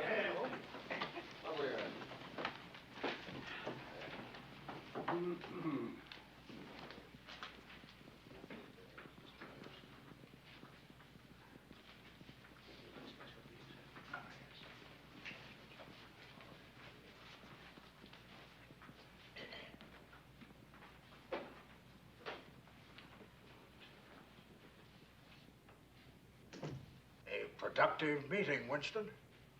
Mr. President, we've discussed many great issues, but not the greatest, not yet. Mr. President, is it still to be Germany first? Here's the view of my Joint Chiefs on that. It's quite short. At American-British staff talks in February, it was agreed that Germany was the predominant member of the Axis and Europe the decisive theater. Much has happened since then. Notwithstanding Japan's entry into the war, our view remains that Germany is still the prime enemy, and her defeat is the key to victory. Thank God. Once Germany is defeated, the collapse of Italy and the defeat of Japan will follow. Franklin, we shall have that evil man. I believe we shall, Winston. Come, you'll throw the switch and light the tree.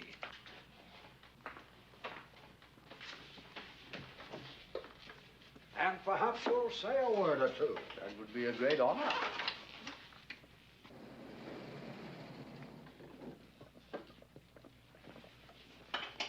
All set with your speech for Congress? I'm somewhat nervous. Not you. How will you start?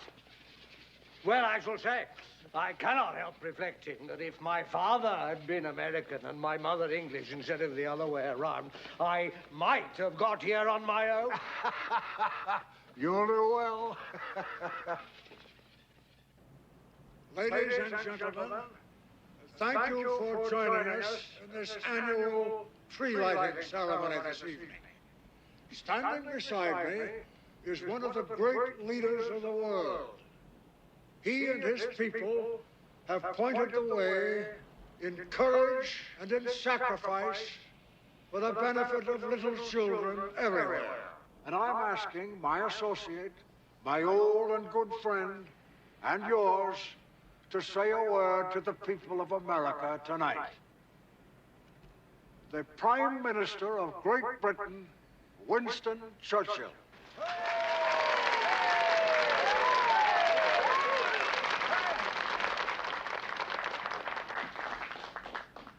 This is a strange Christmas Eve. Almost the entire world is locked in deadly struggle with the most terrible weapons science can devise. The nations advance upon each other. Yet, let the children have their night of fun and laughter ere we turn again to the stern task and the formidable years. In God's mercy, a happy Christmas to you all!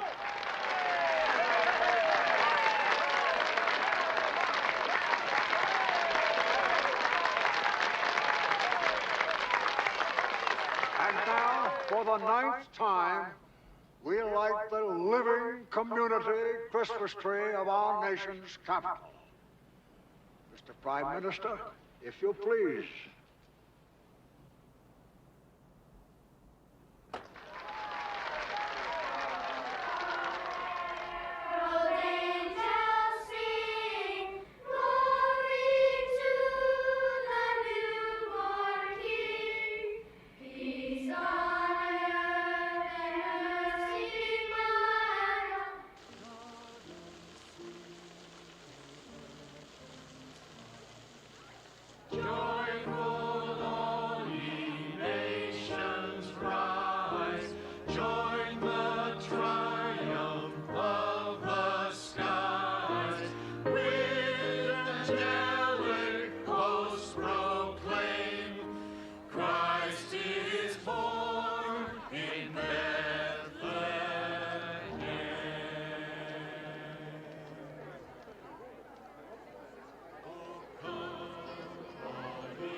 sir.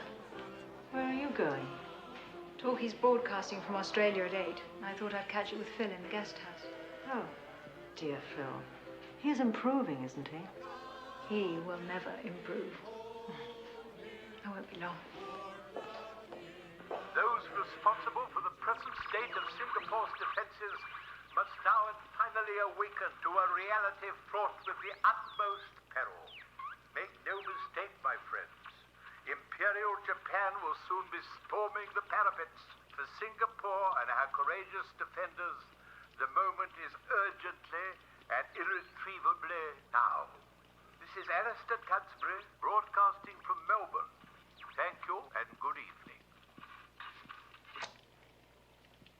Well.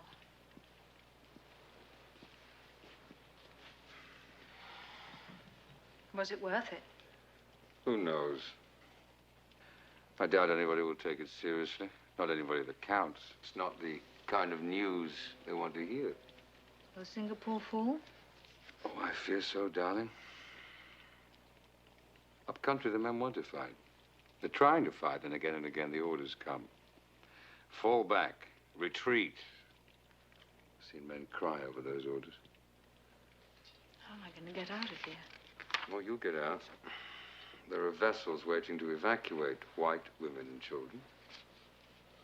You don't believe in the American rescue mission everyone's talking about? Wishful fantasy. The entire American fleet was destroyed at Pearl Harbor. No one knows what happened at Pearl Harbor. Denton Sharp knows they lost all 8 battleships. For the time being, the Americans have finished.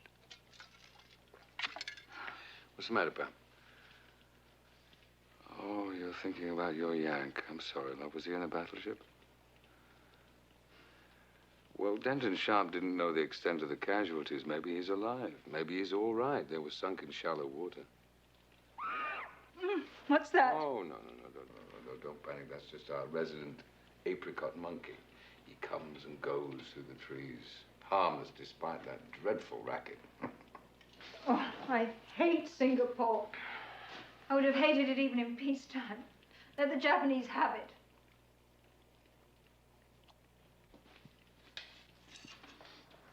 I'm going back up to the house. You all right? Is there anything you need? I might be a bit lonely, perhaps. But don't let that stop you having fun. No, you run along. Go back to your effete-doomed Puckasabs. Those boring young lieutenants.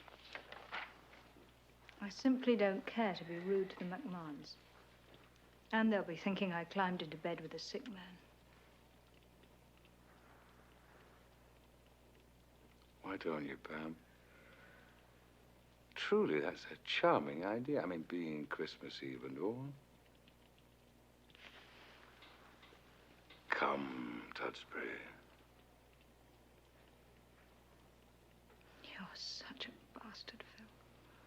You haven't changed a bit. Darling, I was born into a rotten system. I'm merely a reflection of it. When everything's breaking up, the only thing left is pleasure. You believe in that. I take my pleasures lightly. You insist on drama. That won't change, I grant you, but despite all, I do love you. What about your wife? Just being curious. At least in Paris, you didn't have a wife. Oh, sweetie. I don't even know if she's alive. And if she is, I hope she's bonking the brains out of some nice, young, deserving Russian lads.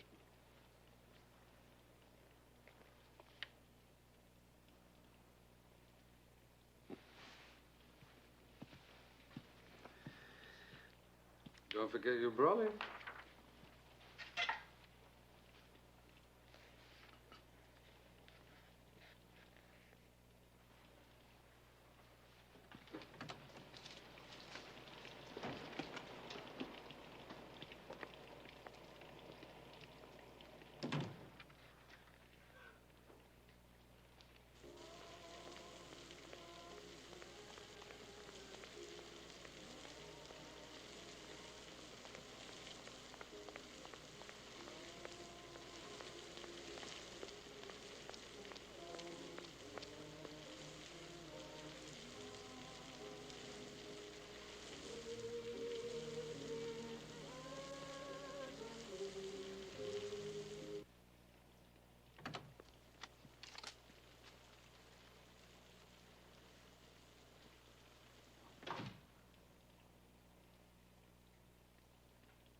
Roll call.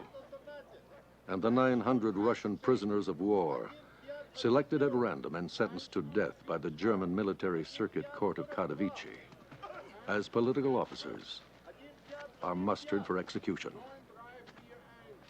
This will be the first mass gassing to utilize the deadly insecticide Zyklon B.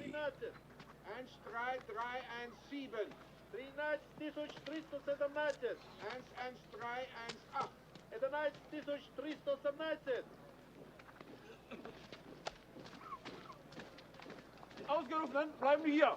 Die anderen abtreten zum Arbeitskommando. Все номеры к работе, остальные остаются. Los!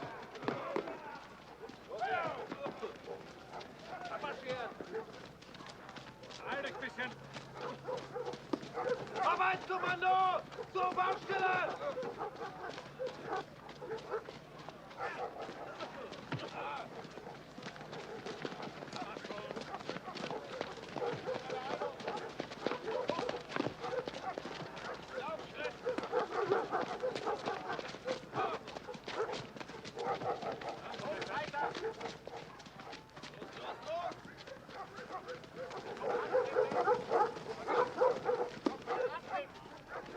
Herr Hauptsturmführer, the 900 political commissars are mustered.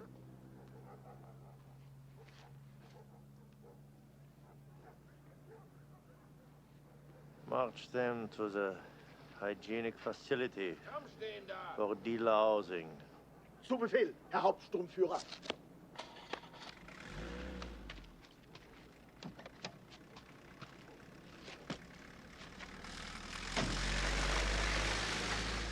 Herr Obersturmführer, this just came from Master Sergeant Klinger. All right, be quick about it.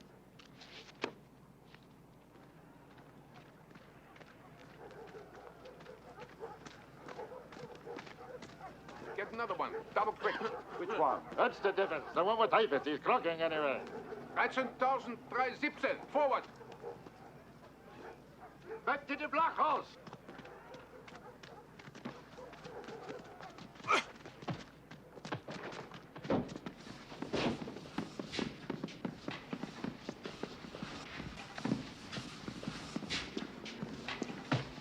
Еще не чисто. Нет. Ой, я тебе сказал. Строй! Стой, да я сказал тебе! Строй! Wir folgen! Пішли! Пішли! Los! Bleib bei euch! Швидше! Швидше!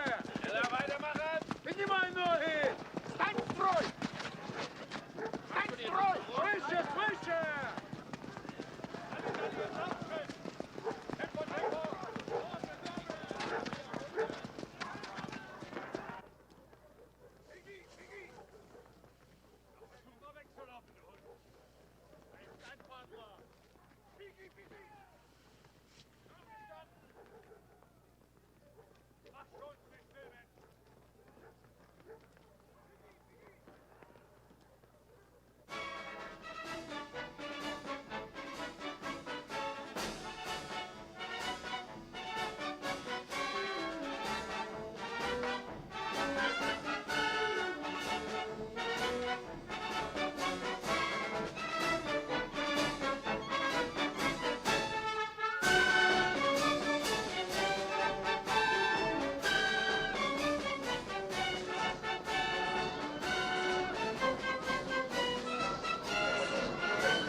Where are we going?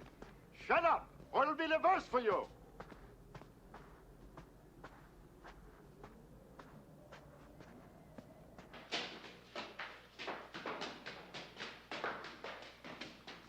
Danke. Bestenfalls. Grüß dich, wie geht's dir? Für 614, 30.317. Befehl der Verwaltung.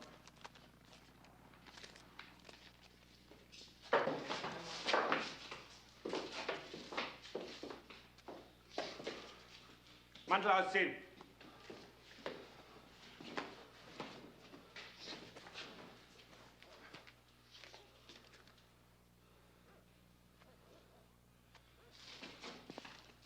Neue Uniform.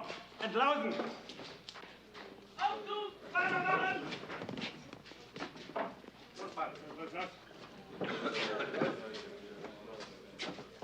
Los! Los! Los! Ja.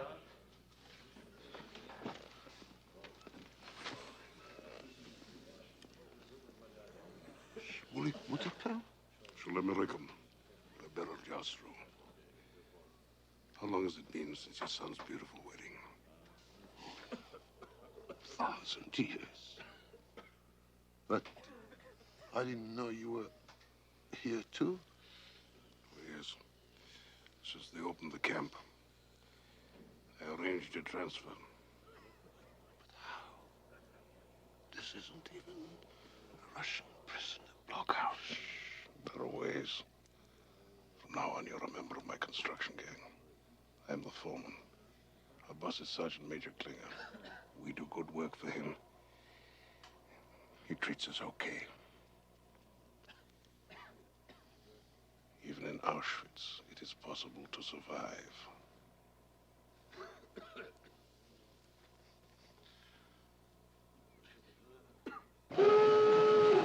Dive! Dive!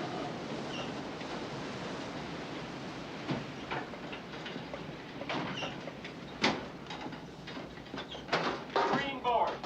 Leader!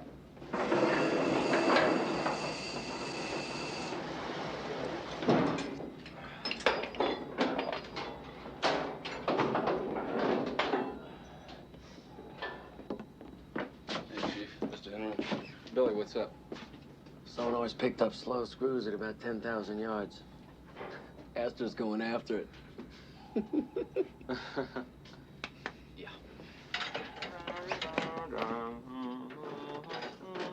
Hey, guys. Having a good time? This could be it. Well, gentlemen, let's see if he's in view yet. Put me on the bearing. Up scope. Target generated bearing 032, sir. Well, there he is. Right on. Bearing, mark. 032. Range, mark. 7,000 yards. Down scope. Angle on the bow, 27, port. Right on the money, Billy. He's there, over the hill, hull down. Let's go to battle station submerged. Sound the general alarm. Aye, aye, sir. All crew, battle station submerged. Let's go, let's move it.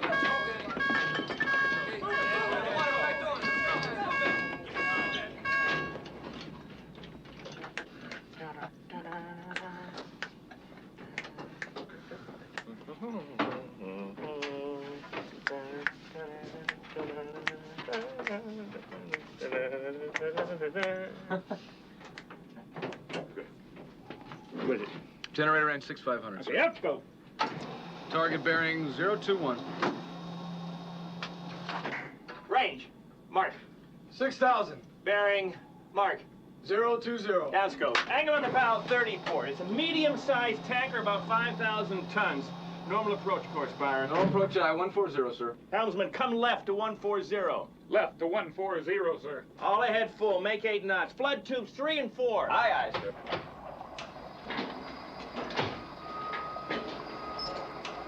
All tubes flooded. All hands, the Devilfish is commencing an attack on a tanker. These new magnetic exploders are lousy, Briny. Torpedo room.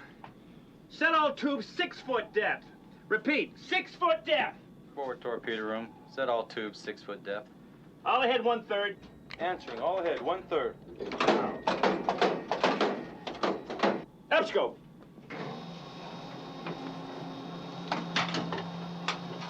closing fast. Downscope. Briney, give me a course for a 90 track. Come right to 150, sir. Make it so. Open outer doors. Coming right to 150, sir. Open outer doors. Generator range 1200. We have a solution light, sir. Very well, Briney. Upscope. This will be the final bearing. Mark. 013. Downscope. 013. Set. Solution light. We're right on. Distance to track 800 yards. Fire 3. Number 3 fired electrically, sir. Fire 4. Number 4 fired electrically, sir. Torpedo run to target 32 seconds, sir. Both fish running hot, straight, and normal, sir.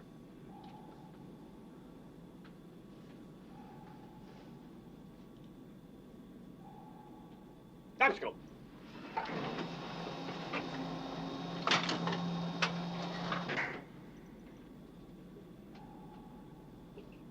Two wakes.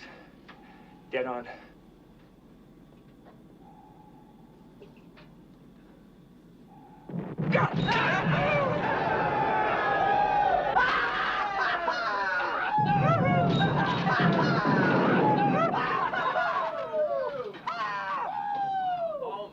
God, what a sight. Put the camera on here. That's beautiful. That's just magnificent. This is it. Just takes one. It's a successful patrol. Well done, Briney. Well done. Just get a couple more. Have a look yourself. It's the sight of a lifetime. You'll never forget it. Everybody have a look. Everybody in the attack party. Come up from down there, guys. Have a look at this thing. Yeah, Briney. Now eyeball that. Wow.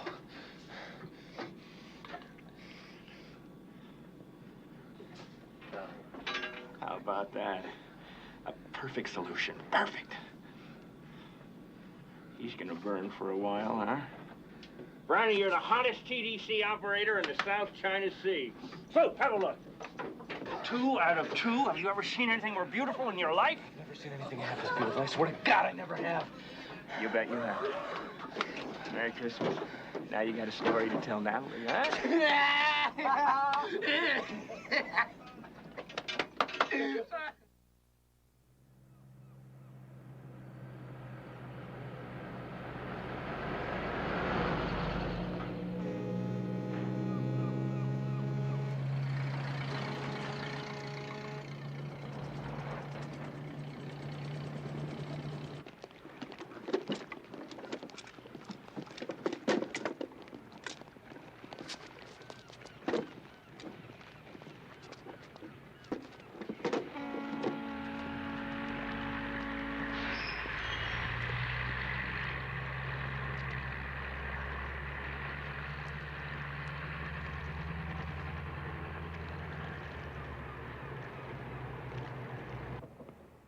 Thank you for waiting for me, Natalie.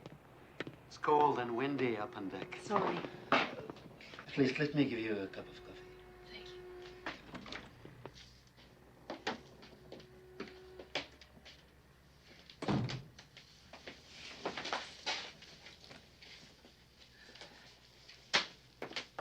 How's your baby? Cranky. He keeps pawing at his ear and he's feverish. Sugar? No, thank you.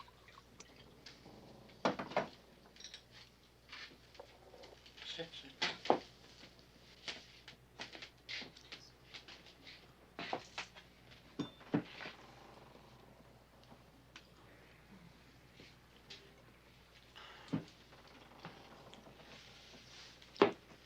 So, are you coming with us? Trying to make up my mind. That shouldn't be hard. Decide what's the best for yourself and do it. Listen, the Italians have no use for a lot of hungry and stateless Jews. We'll go, Mrs. Henry. You should come too. I should? And why? Perhaps because your baby is Jewish and should go to the Jewish homeland.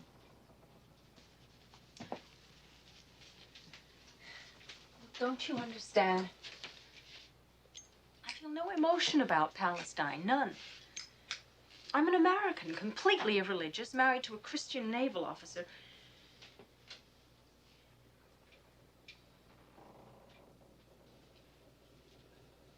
Tell me about your husband. He's on a submarine in the Pacific somewhere. I haven't seen him in ages.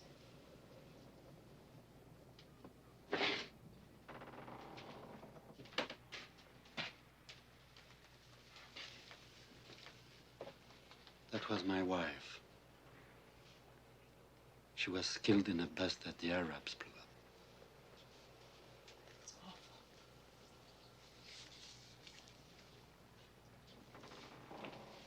It happened 8 years ago. Did you want me to bring my baby there? Jews live in danger everywhere. Not in America.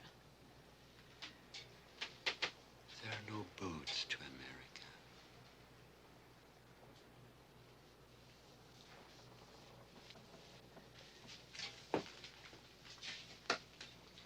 Here's my husband, Byron.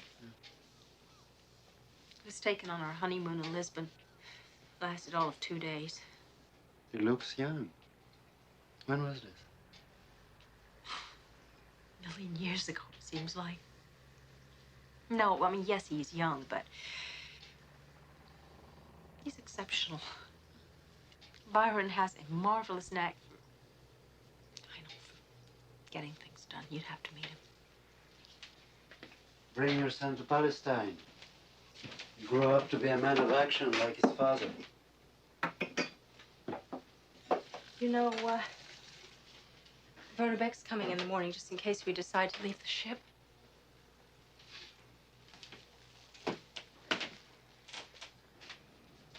Yes, I know.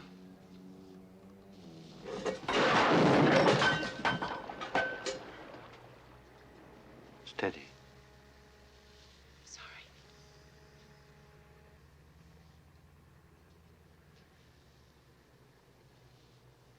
The wind keeps backing around. The weather report is not good. Still, we sail with first light. That may solve my problem. Maybe Beck won't be here that early. Oh, he will come all right. Yes? Sorry to interrupt. The baby's behaving rather strangely, Natalie.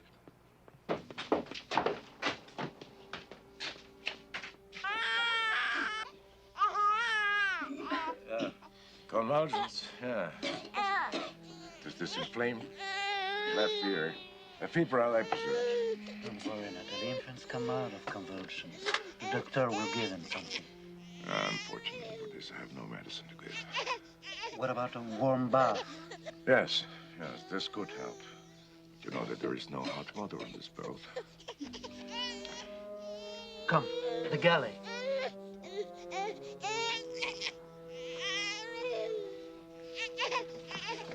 Excellent.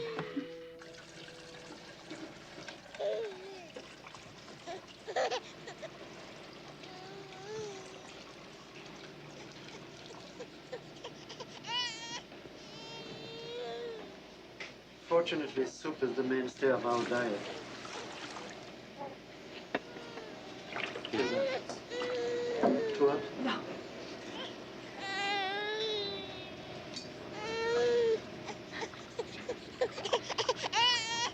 When my baby brother went into convulsion, that's what my mother always did.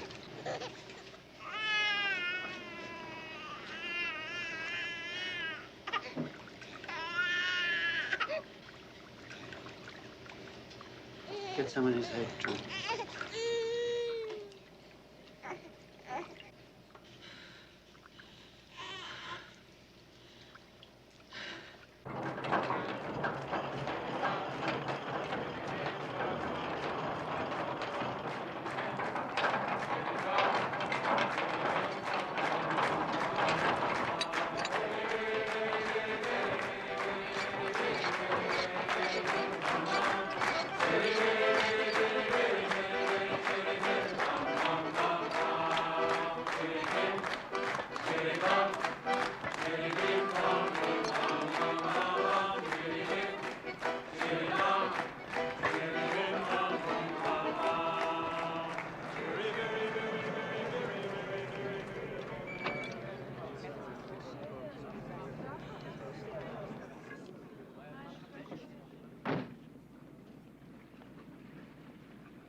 Come along, my dear.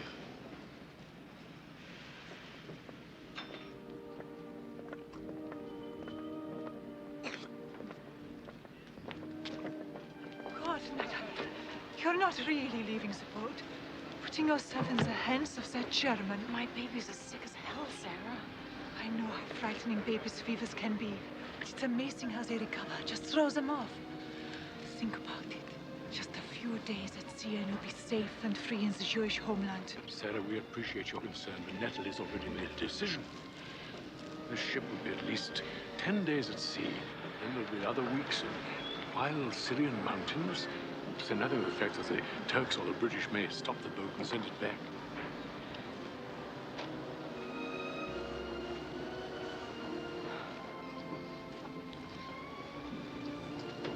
Okay, let me help you. You're very kind. Let your uncle get off if he insists. He's had his life, not you and Louis. Listen to me, darling. Sarah, you're not helping. I suppose we oughtn't to keep Werner waiting that way.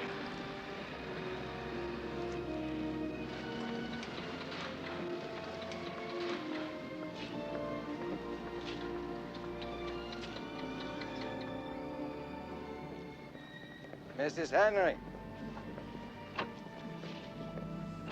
Professor. I'm so pleased that you made the right decision.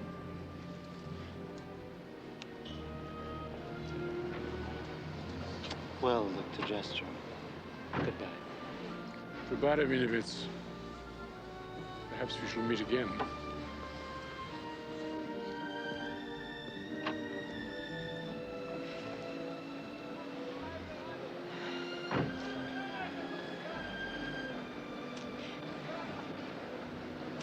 Am I doing the right thing? It's done. Mrs. Henry, do you remember the last line from the Passover Cedar?